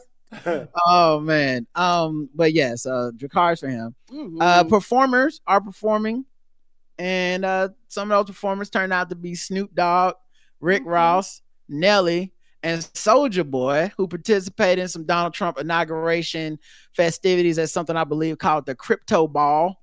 And there's videos of them like, you know, doing their videos and like performing and dancing for them, saying the N-word and all that stuff, just for room for white people. Room just to the brim with white people. Just and what's even worse is that none of them look like they know the words. They don't. Like the white people in that room are just, they don't even know, like, it's Snoop Dogg. These are some big hits. They'd have been like, and he's like rolling down the street, smoking Indo, and they're just like turned away from the stage, like, yes, it's very interesting. Yes. What we're gonna do to the Mexicans. Can I have some more glass, some more wine? You know what? I cannot wait to really hurt trans people, but that noise, don't worry about that guy. I don't know. Snoop's next venture, because I said once he did the Hot Pockets commercial, Pocket Like It's Hot, I said now it's just about asking price. But yes, I see him doing a commercial soon for like crypto.com, and he'll be like, I'm crypto walking. Yes. Oh, that's gonna be so good. I can't wait for it. The real Crips is in the building. Mm-hmm. So there's a clip that's been making the rounds of Nelly explaining to Willie D You guys may know Willie D from hits such as, obviously the Ghetto Boys stuff. But my favorite Willie D songs these days is "Where the Coons At, Where the Coons At, Where They At, Where They At, Where They At." So this is Willie D from the Ghetto Boys, who, if you know anything about Willie D, is probably on the bottom 5 list of black people I want to explain some coon shit I did to, because he ain't really a receptive, empathetic listening ear for coons. But Nelly says, let me go explain it. I think I can explain it to him. Are we talking about the president, or are we talking about the candidate? Are you talking about candidate Trump, or are you talking about President Trump? That's 2 different people to me. The candidate Trump and the President Trump is 2 different people? 2 different people.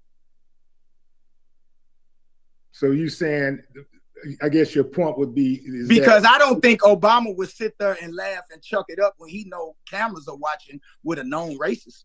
I don't think he would do it. I don't think he would do it. Nelly, you sit up there and laugh with a known racist. You make country music, okay? You know what it is to be at work, okay? I don't think he would sit there, play buddy, chuck it up with somebody who he really thought was a known racist or Hitler or whatever they said. Like, I don't think he would do that. I just don't think he would do it. I think he'd do it. I mean, why? Why would he get a pass? Because Obama is a former president, so it's the dignified thing to do. So it's politics again. It's the politics. So it's politics. It's politics. So we right back in politics again.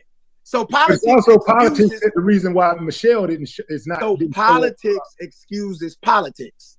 I am honored for the office, for the president of the United States, regardless. Ain't another president asked me to perform. Ain't nobody called Nelly. I would have performed. Well, ain't nobody. Nobody ever asked you to come to a Klan rally either. What you mean?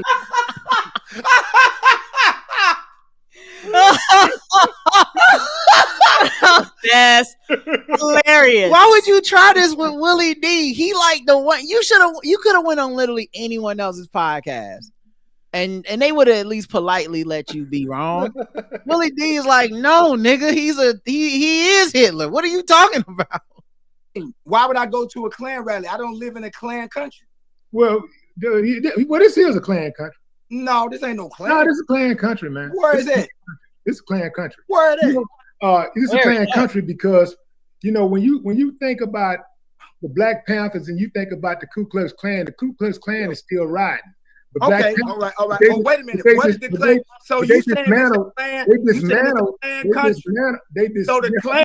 I feel like Nelly thinks he's trying to win an argument, and Willie D is just like, no, nigga, you a coon. And I get what Nelly was trying to say up top. I think what he was trying to say is like I was performing for the presidency, right? Not for Trump. But then, which is the answer. It's the only answer you could give. There's 2. No. There's 2 answers. There's 2 answers. One is that one, which I think most of us kind of see through at some. Like we're like, right? We're not saying we know you're not just performing for the president. This guy is different than the other presidents. But the other one is what Soulja Boy said, which is I did it for the money. And most people just don't want to say that one because they know they're gonna look bad. But that's the one that made me be like, yeah, ain't shit you can say to Soulja Boy. Yeah. I mean, he fucking told you. What are you gonna get mad at? Like, you can be mad about it, but he did you the dignity of not even trying to bullshit you like Nelly, where he's like, because at one point he said, show me where Donald Trump's been a white supremacist. I was like, no, you should have just said I need it. I'm Nelly. Y'all don't be stomping in your Air Force Ones no more. Okay. Y'all don't be playing the country grammar at the parties as much as y'all used to. Spotify don't pay much. I had to get a check, man. I got to pay for this baby and all this shit. Instead, he's up here trying to convince us that, hey, man, it's just the same as before for Obama and Biden. I go, well, I'm asked.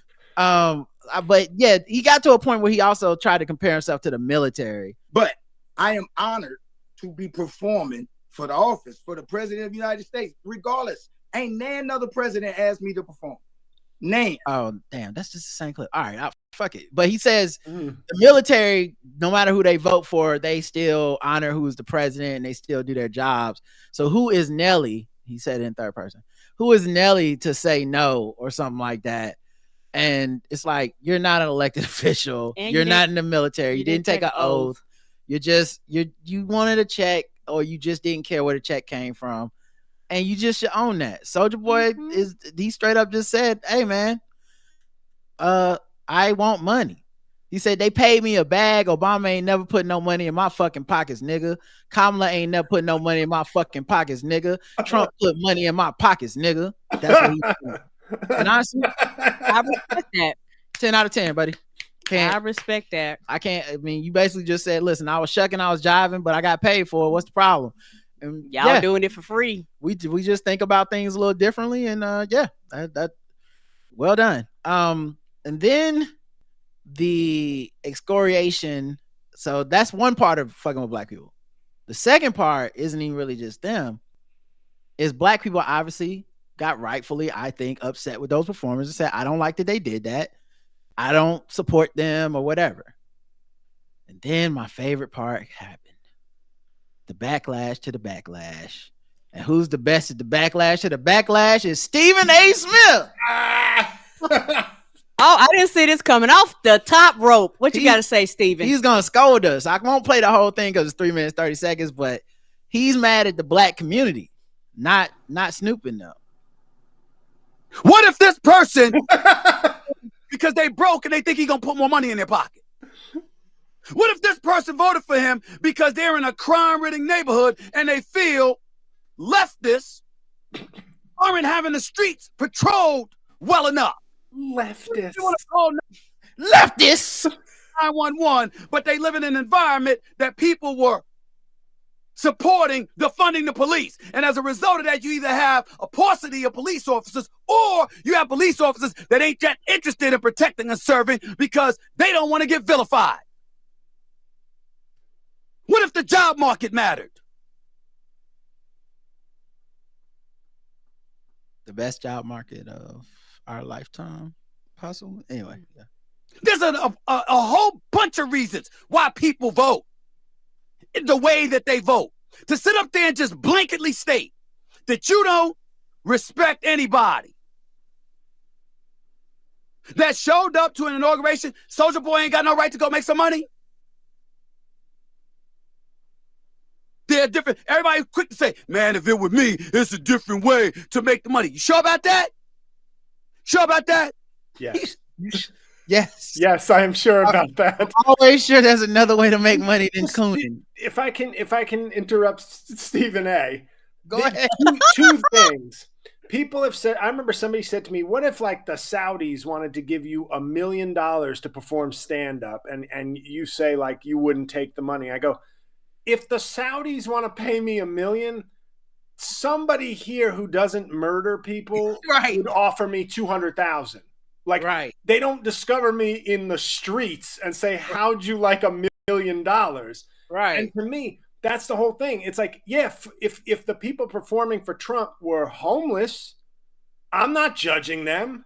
Right. I'm judging people who have careers and money for taking more money. That was, somebody mentioned, I think, my Biggie bit. That was my whole point on Tall Boy of the Biggie bit, which is like, I'm somebody who believes like if you have enough money, you don't have to sell out, whether it's politically or commercially. Maybe you just want more money, but then the artistry loses it. But for these guys to go there, he's acting like these were people who were stuck between feeding their kids and taking the job. Right. Oh. What's Soulja Boy supposed to do with his life? Like, what? Why are you acting like he's indigent? Like, Soulja Boy be on motherfucking TikTok sharing memes and throwing money in our face all the time. But it's because he voted for Trump. This is all projection. Like Stephen A. Smith is gunning for the urban HUD. He's gunning for HUD. Yes, under Trump. Like, and I think is honestly, I think his anger actually comes from an even worse place, which is that he voted for Kamala, but he wanted to vote for Trump. And now he feels righteous indignation at the rest of the black community. Because I remember when he went on Hannity and was mocking like Trump and mocking that, you know, it looked like Trump was losing and shit, and he's making that face and that meme, and everybody forgot that they hated him for like 20 seconds. It's like, look at what Stephen A did to, I think it was Hannity or Joe Scarborough, one of those motherfuckers anyway. But he's like, yeah, he's friends with Hannity, I think. Yeah, he's friends with him. Yeah. And so he's like telling him like, I never said I was voting for Donald Trump or whatever. And Hannity's up there like, but Stephen, surely Donald Trump is going to win. He's like, I didn't say, you know. So now people were sharing that like, look at how even Kamala's even winning over people like Stephen A. I feel like this is retribution from him. Like, how, like, fuck y'all. And that he did win. And if pursuing money, to me, pursuing money is apolitical. It's not like it doesn't matter where it's coming from. Money is money, and it doesn't mean anything about your politics. I saw Soulja Boy pull out some cash. I couldn't see that well. I couldn't count, but it looked like at least 6 figures. What it took most people, or what it takes most people to make in a year, the brother made in one night. You sure? You sure about that? You sure you could have found a way to go and make the kind of cash that he making? Do you really think Soulja Boy got paid in stacks of hundreds, Stephen A. Smith? Is that what you think Donald Trump did? He's made 37 of these stacks of 100 videos over the last 5 years alone. Like, all Soulja Boy do is shit like this. So he's like, he couldn't have done it any other way. Just so ridiculous. Snoop Dogg worth over $100 million. So he definitely don't need it. He got a youth football league. This brother sending cats to college. He's sending cats to the NFL. We just gonna ignore that because he performed at the inauguration. Let me tell you something right now. Some of you in our community, I didn't say y'all community. I said ours. So once again, so now he's yelling at black people for feeling like these brothers shouldn't have did this shit. Is he has no, and I like he made the distinction. I didn't say y'all's, I said ours, because we know you said ours. Stephen A would never talk to white people like this. Not in mass. He ain't about to be yelling at white people. They like, y'all need to get over your feelings. Like, nah, he's gonna always be like, black people, we need to get over our feelings and stop making people like me feel bad about my conservative leanings. Black man who's entitled to feel whatever the hell I want to feel. Some of y'all, when you turned against Ice Cube, it's unforgivable. What?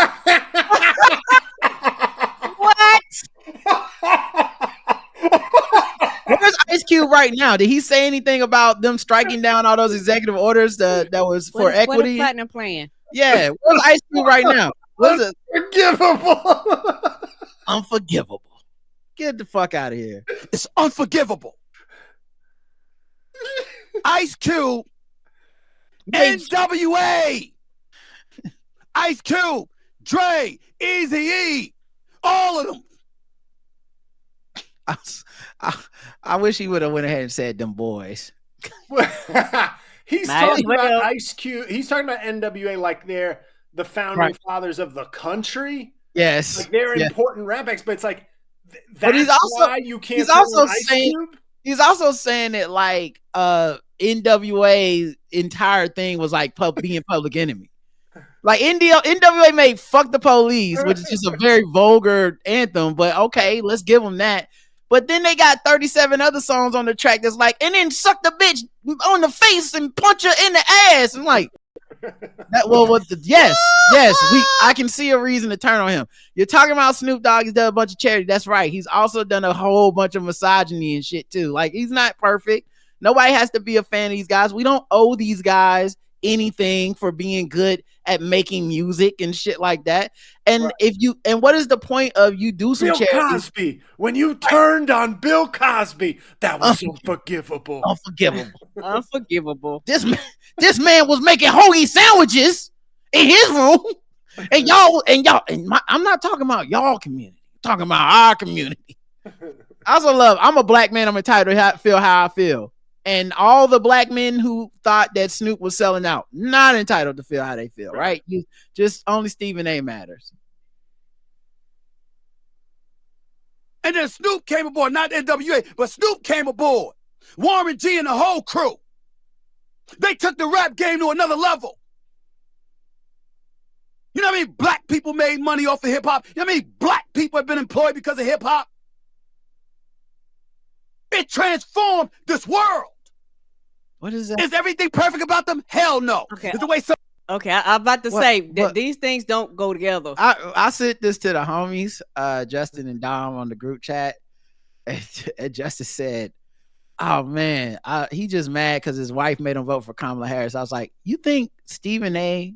There's any woman on the planet that can deal with this shit 24/7? Like, this motherfucker doesn't turn off. He don't come home and be okay. He's in there like 2% milk is only in the top 5 milks. Now you got 1%, you got whole milk. Now why the fuck would you go and get some fucking soy milk? That's not in the top 5 milks. Why is that even in there? Because a doctor told you to or whatever. Like, you got to deal with that shit every day. Fuck you. He ain't got no woman. Get out of here. They ain't made a groupie strong enough to fucking withstand that. And Charlamagne the God also brought up the same things as Stephen A. And like, we can't turn on these people for performing. Rich dudes can't take a stand against taking a check. Who then? Right. Who says, who passes on the money? Right. Like, even Tiger Woods. Tiger Woods is a perfect example. He turned down the Saudis. They would have given him $1 billion. Yes. And he was like, well, I already have $1 billion. And so I'm just concerned about legacy at this point. Yeah. An extra $1 billion won't change my life. All money ain't good money. This money will change my reputation. Or even, I mean, and obviously, you know, I think everything you said is spot on. Is probably what happened. But also, in the rare case, sometimes people just have some integrity. Yeah. Like, every once in a while, somebody's like, I won't take money from fucking just everybody. Matter of fact, I'd say the vast majority of people who got asked to do this probably said no. Oh yeah, they had a long list for if they were going down hip hop acts, because they don't respect hip hop, so they don't give a fuck. They probably would just like start with Jay-Z and Beyonce and work your way down. It's like, no. Tag team. Can you whoop there it is for the president? No. But you're homeless. I have integrity. Right. I'm gonna be okay. Well, Tag will be okay, but Team's actually a prosperity preacher right now. He's looking for some meme coins, so he said he can do it for you. I'm surprised they ain't asking YMCA boys. Yeah, well, they did come. Oh, yeah. Oh, they were at the night before. They were like the featured music at the night before. Okay, that makes sense. That black man was out there dancing for him. I'm sure the one that was like a gay song. Where y'all heard that? Who said this song was gay? Trump just standing there with like a leather daddy, like Mr. Slave from fucking South Park. Like, we don't like the gays. And there's just some buff white leather daddy. Come on, with some chaps and a bunch of bears and cubs around him talking about this ain't no gay anthem. Right. Oh, man. Oh, all right. I'll assume Jakar's for all of us for all of that. So, all right. I'll try to move into something. You're not a Jakar's. Okay, Karen, go ahead. I am not a Jakar's. I'm gonna go against this one, and because this is truly how I feel. I give this a 0 because I don't give a fuck. I don't care about what they do, and the biggest reason why, and this is how I feel. This opinion, my opinion might change, but as of right now, none of them have no voting power. Right. None of them can pass a motherfucking bill. You can't pass a bill. You can't sign the shit into law. You can't do anything right now to directly impact my life. Like, well, let me clarify. I really meant the Stephen A. clapback too. Like, not just them performing there. So no 0 for him as well. Yeah. Okay. Because cool. And I think when it comes to Stephen A., in my opinion, this is a performance that he consistently does. Right. And so for me, I'm kind of... You're over it. Yes. If I'm not trying to be funny. So for me, I'm like, okay, you took this stance. I get it. And I think for me, I feel like this.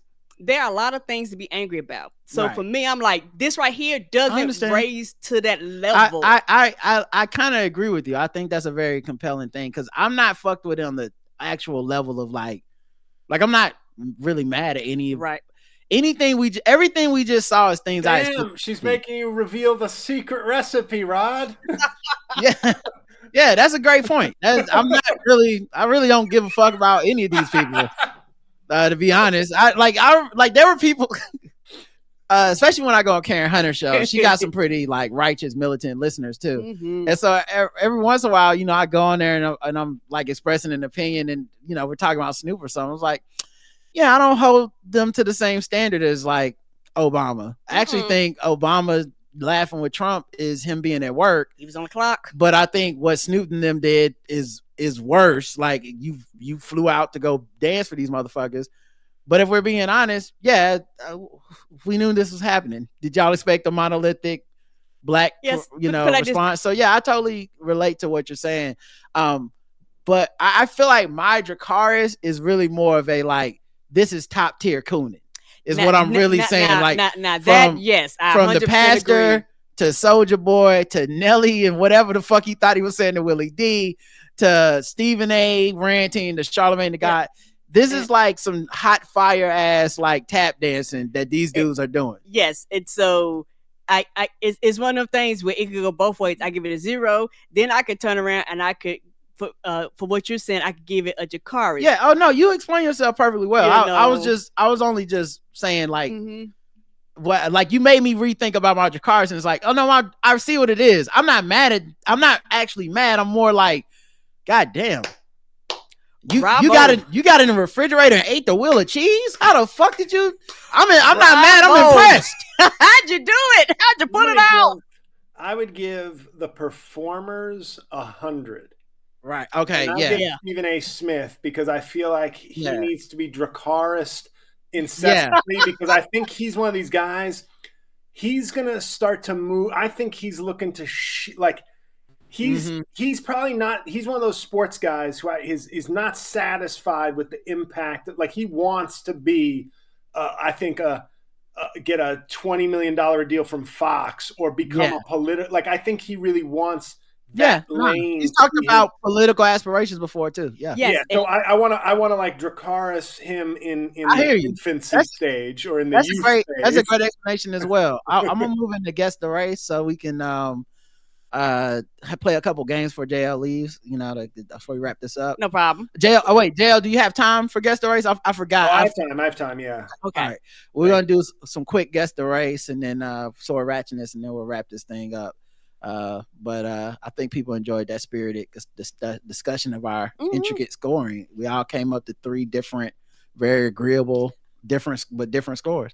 All right, guess the race music. Let's go with this one. This time for guess the race. This time for guess the race. This time for guess the race. This time for guess the race. All right, guess the race time. You know what it is. Go around and we just try to guess the race of the people involved in these stories. Let's keep it Trump on the first story. Oh wait, no. If it's Trump related, JL might already know the news. I don't want to hedge the. We'll go with a different story, guys. We don't want to get Karen at a disadvantage. Man arrested for dangerous social media prank. Well, we know how much we need our social media. Look, 14 hours away from TikTok, y'all was ready to suck Trump off for a fix. That'll break anybody. I watched the strongest liberal people break within 12 hours. You motherfuckers, y'all ain't making it through 4 years. I'm gonna tell y'all that right now. They were having, if you on every other social media site, you could tell who used TikTok the most. So they would have breakdowns. But they fucking fake turned off TikTok, and y'all was like, "Hey man, come on, I got these 2 cheeseburgers, baby. Maybe Donald Trump ain't that bad. We should make America kind of great. It's not too good without TikTok." Well, they're gonna use all your information in there. It might be dangerous. Don't care. Shit. I don't give a fuck, baby. I need to see somebody do some lip syncing or some shit. Can somebody just dance? What is Matt Rife riffing on right now? I need to know. Man arrested for dangerous social media prank, sprays pesticide on food at Walmart. A 27-year-old man named Charles Smith has been arrested after pulling a dangerous stunt at a Walmart in Mesa, Arizona. They said he filmed himself spraying pesticide on food items, posting the footage online as part of a social media prank. It happened December 19th on a Walmart. Who gives a fuck about the address? According to police, Smith entered the store with the intent of creating viral content. He grabbed a can of Hot Shot Ultra Bed Bug and Flea Killer from a shelf without purchasing it, sprayed the pesticide on various items, including fresh produce, fruit, and rotisserie chickens, all while recording the actions. It showed his face, the pesticide can, the act itself. The video was later uploaded to social media. Denied shit. Immediate backlash. He turned himself in after being identified, admitted to both stealing the pesticide and contaminating the food. He now faces introducing poison, class 6 felony, criminal damage, class 1 misdemeanor, endangerment, class 1 misdemeanor, theft, class 1 misdemeanor. The food had to be removed from the shelves. The act caused significant concern among shoppers and store management.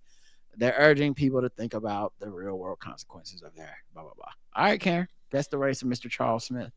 He was white and he went to a Walmart on the Latin side of town. All right. JL. Ooh. Well, I thought this was revenge for Scottie Pippen blocking him 4 times. But it's not that Charles Smith. He's too young. That's the Charles Smith that goes to North Korea with Rodman. Yeah. I'm gonna say I kind of like Karen's full description, like that. It's like get out of my country, farmer. Like on John. I don't know, John. What's a farming tool that rhymes with wick? Pick. John Pick. Yeah. I'm gonna go white as well. All right, let's check the chat room. White, caucasity, pesticide, white, Walmart behavior with white audacity, white because LP wasn't watching him. Oh, the security. Voting for Trump twice, white, the caucasity, blanche colored dude, bro. The correct answer is, I think 100% of people said white on this one. And 100% of people, you got it wrong. He's black. Oh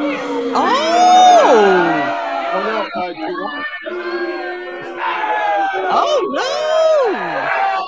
What were you gonna say, Jay? You got me with that one. Juwan said black like the roaches the spray was intended for. Oh, I didn't see Juwan's. I'm sorry, Juwan. Okay, you know what, Juwan? You get the golf clap. You're the only one that got it right, buddy. Here you go.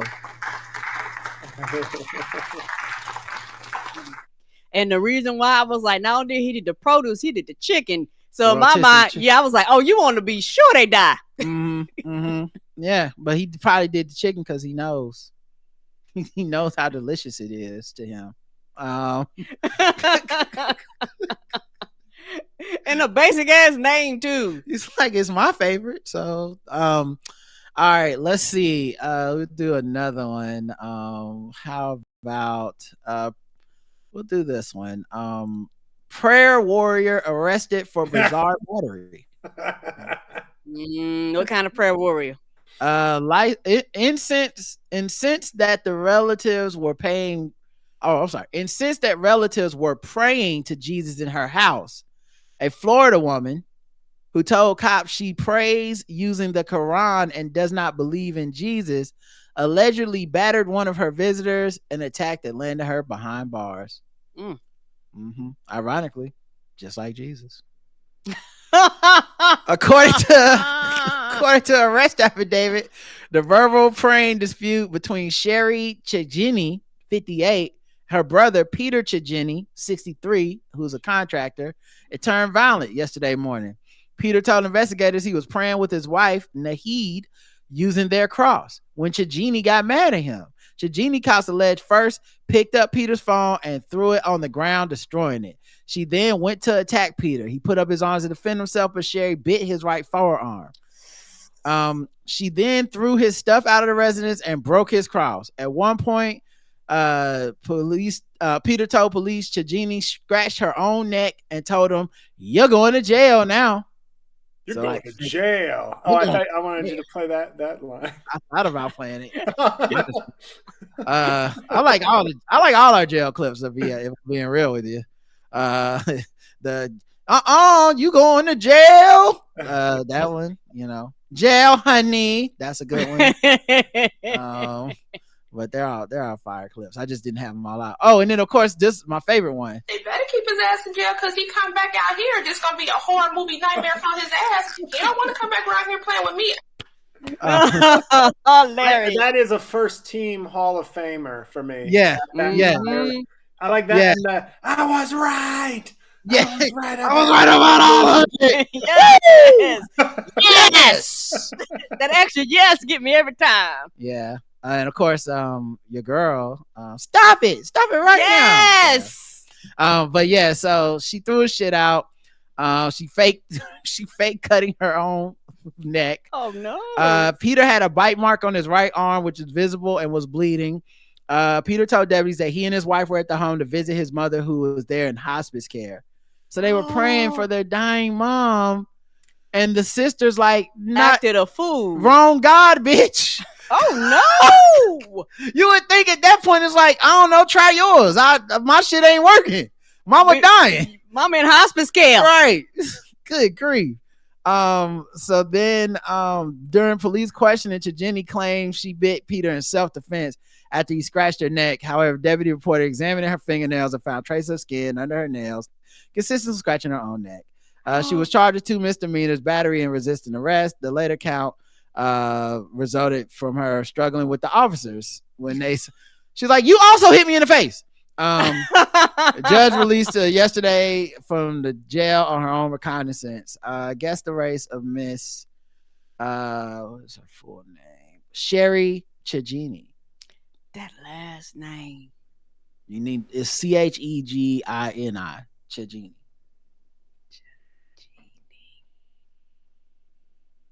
It's somebody Brown. Yeah. Somebody Brown. Okay, all right, jail. I don't know exactly what somebody Brown means, but okay.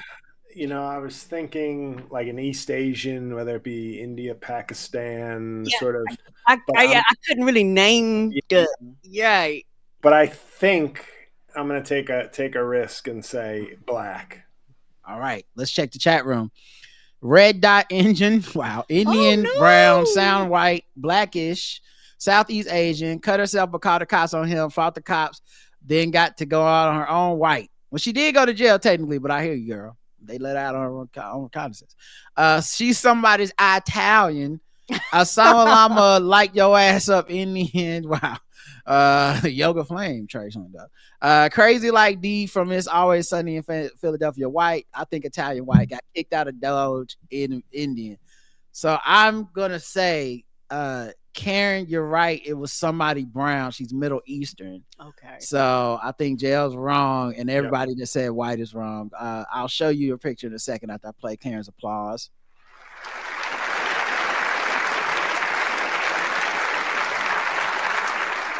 And of course, I have to play the boos. So that's her right there. That I feel like that could go either. That could be a borderline like a town, like although I wouldn't that Mediterranean kind of which way do you tip? But it could be. So she's from Tehran, Iran. Oh shit! Okay, yes, they have. There's some serious light-skinned Iranians. So yeah, okay, yeah. Yeah, I didn't want to say that when I read it because I figured it would be too much of a giveaway. Right. Yeah, both of these were kind of tough in my opinion. Mm-hmm. Like this, I would have missed both of these. I just got the answers. I'm not smart. I'm basically Alec Trebek pretending to be smart because this motherfucker got the answers to Jeopardy and shit or whatever. Now that first one, with a basic ass name and a crime like that, I'll take that one. I'm like, okay, racism was a little off. All right, we'll do last one, guys. Okay. I think you're 1-1, JL's 0-2. But in this round, it's double. Everything's triple. Oh, triple, my bad. Yeah, I had to make it triple so that someone could still have a chance to win. So triple the points. Triple the points. Triple the points. Triple the points. Triple the points. Triple the race. Triple the points. Triple the points. Triple the points. Triple the points. Triple the points. Triple the race. Triple the race. Man, I just had a thought. I kind of want that black coon pastor to go do all famous black pastor speeches, but just switch them into Coonin. Like he should do some Malcolm X next. You know, the next event. The ballot or the bullet? Well, I like bullets. Oh, they're good. They should go in AR-15s. There's nothing wrong with that. The most disrespected, the most downtrodden person is the white man. Oh no! We didn't land on Fraggle Rock PBS. That's why we canceling all your funding. Oh no! What as a kind, well-meaning white person can I do to help you? Everything. I love it. The Proud Boys have been bamboozled, led astray, run amok, hoodwinked. A drug counselor is busted for selling crack cocaine to undercover cops. Well, damn. You never want. Oh man, not a drug counselor. You never get high on your own supply, but you're not supposed to be selling. A drug counselor at a New York State rehab facility sold crack cocaine on multiple occasions to undercover agents. Oh man, I mean that's a really good capitalistic idea. Not that I agree with it. That's not smart. I'm trying to beat crack. That's like if you go to Weight Watchers and they have like the fucking nothing bunts cakes fucking in the lobby. Yes, a whole buffet. Like it's like, well, if you walk past the Golden Corral to come to the Weight Watchers meeting, you know, then sure. But if you want to just sit in there for a couple hours, that's fine by us too. It doesn't matter. But yeah, he acting on tips from the public, meaning he was selling this shit so much people knew. Well, damn. Investigators began probing Alvin Lewis, 54, and subsequently identified him as a narcotics and dangerous drug dealer. It operated in Dutchess County towns about 80 miles north of New York City. On multiple occasions, Lewis sold crack to agents with the local prosecutor's drug task force. While conducting surveillance of Lewis, police determined that he worked overnight hours as a counselor at Arms Acres, an inpatient rehabilitation clinic. Well, damn, they impatient, which means we are here trying to get clean. And you going outside trying to sell crack to people, and inside you fussing at us for doing crack. Well, then I don't know if they drug test him or not, but ain't nobody figured out. Everybody keep failing the test. Well, I don't know that he was selling it to his people or not. Okay. Although I imagine if they got busted and he sold it to them, they could like tell or something, you know, like, where are you getting this crack? You. I got it from you. You okay? I learned it from you. But yeah, so he was busted Tuesday evening while driving a few miles from his Wappingers Falls residence. Subsequent searches of his homes, vehicles yielded crack cocaine packaged and ready for sale. He's being held without bail and expected to face additional charges. An online search of credentialing records maintained by the New York's Office of Addiction Services and Supports returned no records under his name. So is he a freelance drug counselor? That would make sense. He hadn't figured it out yet. He was still working on his part. He's on the job training. He's like, I gotta get people addicted to crack so I can get some business around here. I ain't never gonna not have a job now. Yeah. He's fussing at the people to get them. You're gonna fucking drop out of this program and you're gonna do fucking crack. And if you do, Kid Ray, you're gonna be dead in a year unless you come to my rehab. Right, exactly. Have residue on his hands and shit, rubbing on them. It's Joe on the roof being like, you smoke crack, don't you? Because if you do, I got a 2-for-1 sale. Don't tell nobody. That's why I took you up to this roof. Oh, no. Jump at these prices. Do it expeditiously. Yes, expeditiously. Karen, guess the race of this drug counselor crack dealer named Mr. Alvin Lewis. Alvin Lewis? I'm going black. Karen's going black. JL. if I have only one option, which is to go white, because I lose if I want to guess black. Well, if your goal is to win, you only have one option to go against what Karen has picked. It could be any race, doesn't have to be white, but does have to be against what Karen picked. Yeah, I'm going white, right, playing Final Jeopardy. This is like Final Jeopardy rules. This is it. Someone will be declared the winner after this round. Pushing in all the chips. Now, Karen, if you were more of a competitive minded person, you could switch yours to white to make sure JL can't win. But then I feel like we end up in a weird arms race where he switches back to this. So it just before you announce it, I go black. Right? Yeah, exactly. Wait a minute. Pimpin' ass Orlando black. Bitch set me up black. Oh no! White not set me up. White cause high end spots don't do DEI. I'm your doctor when in need. Want some coke? Have some weed. Push a man black. That's good, Cass. Jesse Pinkman, white, black, but Black Dynamite, I sell drugs to the community and give rehab. Black. No, didn't get rehab. Eastside High graduate, black. Alvin Lewis is black. Alvin and the Blip Monks, black. Crack is black.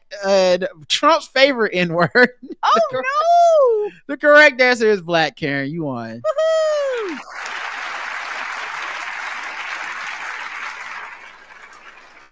And JL, of course, missed it. As did others.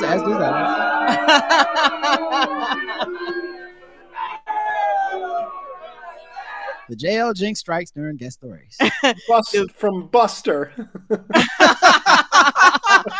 Biggest reason is crack, and then they arrested him without bail. Okay.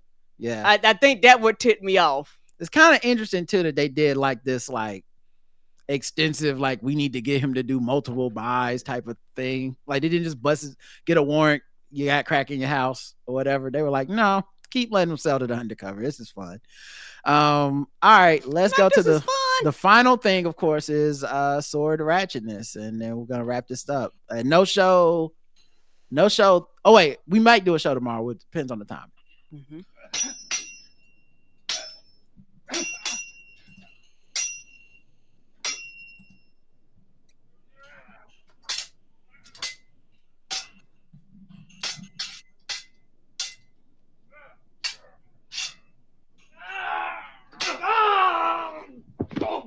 All right. Retired cop attacks nephew with sword. Oh. This comes from the Times of India. A retired assistant sub-inspector of police was arrested in a criminal case in Yadavar village in Samwarpet Taluk. Thamaya, or is it Thamayaya? That's a name. Anyway, Thamaya was arrested after attacking his family member, Cheriyaman Luvar Kumar, a resident of Yadavare. Man, this is global. This is global impact of swords, guys. With a sword. According to police, there was an ongoing dispute between Thamaya and his brothers over property, which turned into a fight with him attacking his nephew, Lava Kumar. Lava's right leg was severely injured. Ooh. He was taken to the hospital and then shifted to Mysuru for better treatment. Based on the complaint filed by the victim, police took Thamaya into custody and a case was registered. So you got retired cops committing crimes using swords and they know to better. Attack their family. This shit is out of control. And India don't play that shit. If you take a picture with a fucking sword for your birthday, they'll come and get your ass. Yeah, they will. And this cop thought he was above the law. I guess he decided to go, Danny Glover and say, I'm too old for this shit, and put out the sword on his nephew. But you hate to see it. All right, JL. Yes, sir. You got to tell the people, man, where to find you, the special, all that type of stuff. Thank you. I do have a show coming up February 6th in New York City, and then obviously after that, I'll be in Princeton for one night, and then Charlotte on the 28th. Very much looking forward to that. Mm-hmm. And then inauguration is my favorite N-word is on my YouTube channel right now. You just click on the video tabs. It's like the second most recent video. Sit back, enjoy it on your smart TV or on your phone, whatever. And just give it, a like. And if you like it, please share it.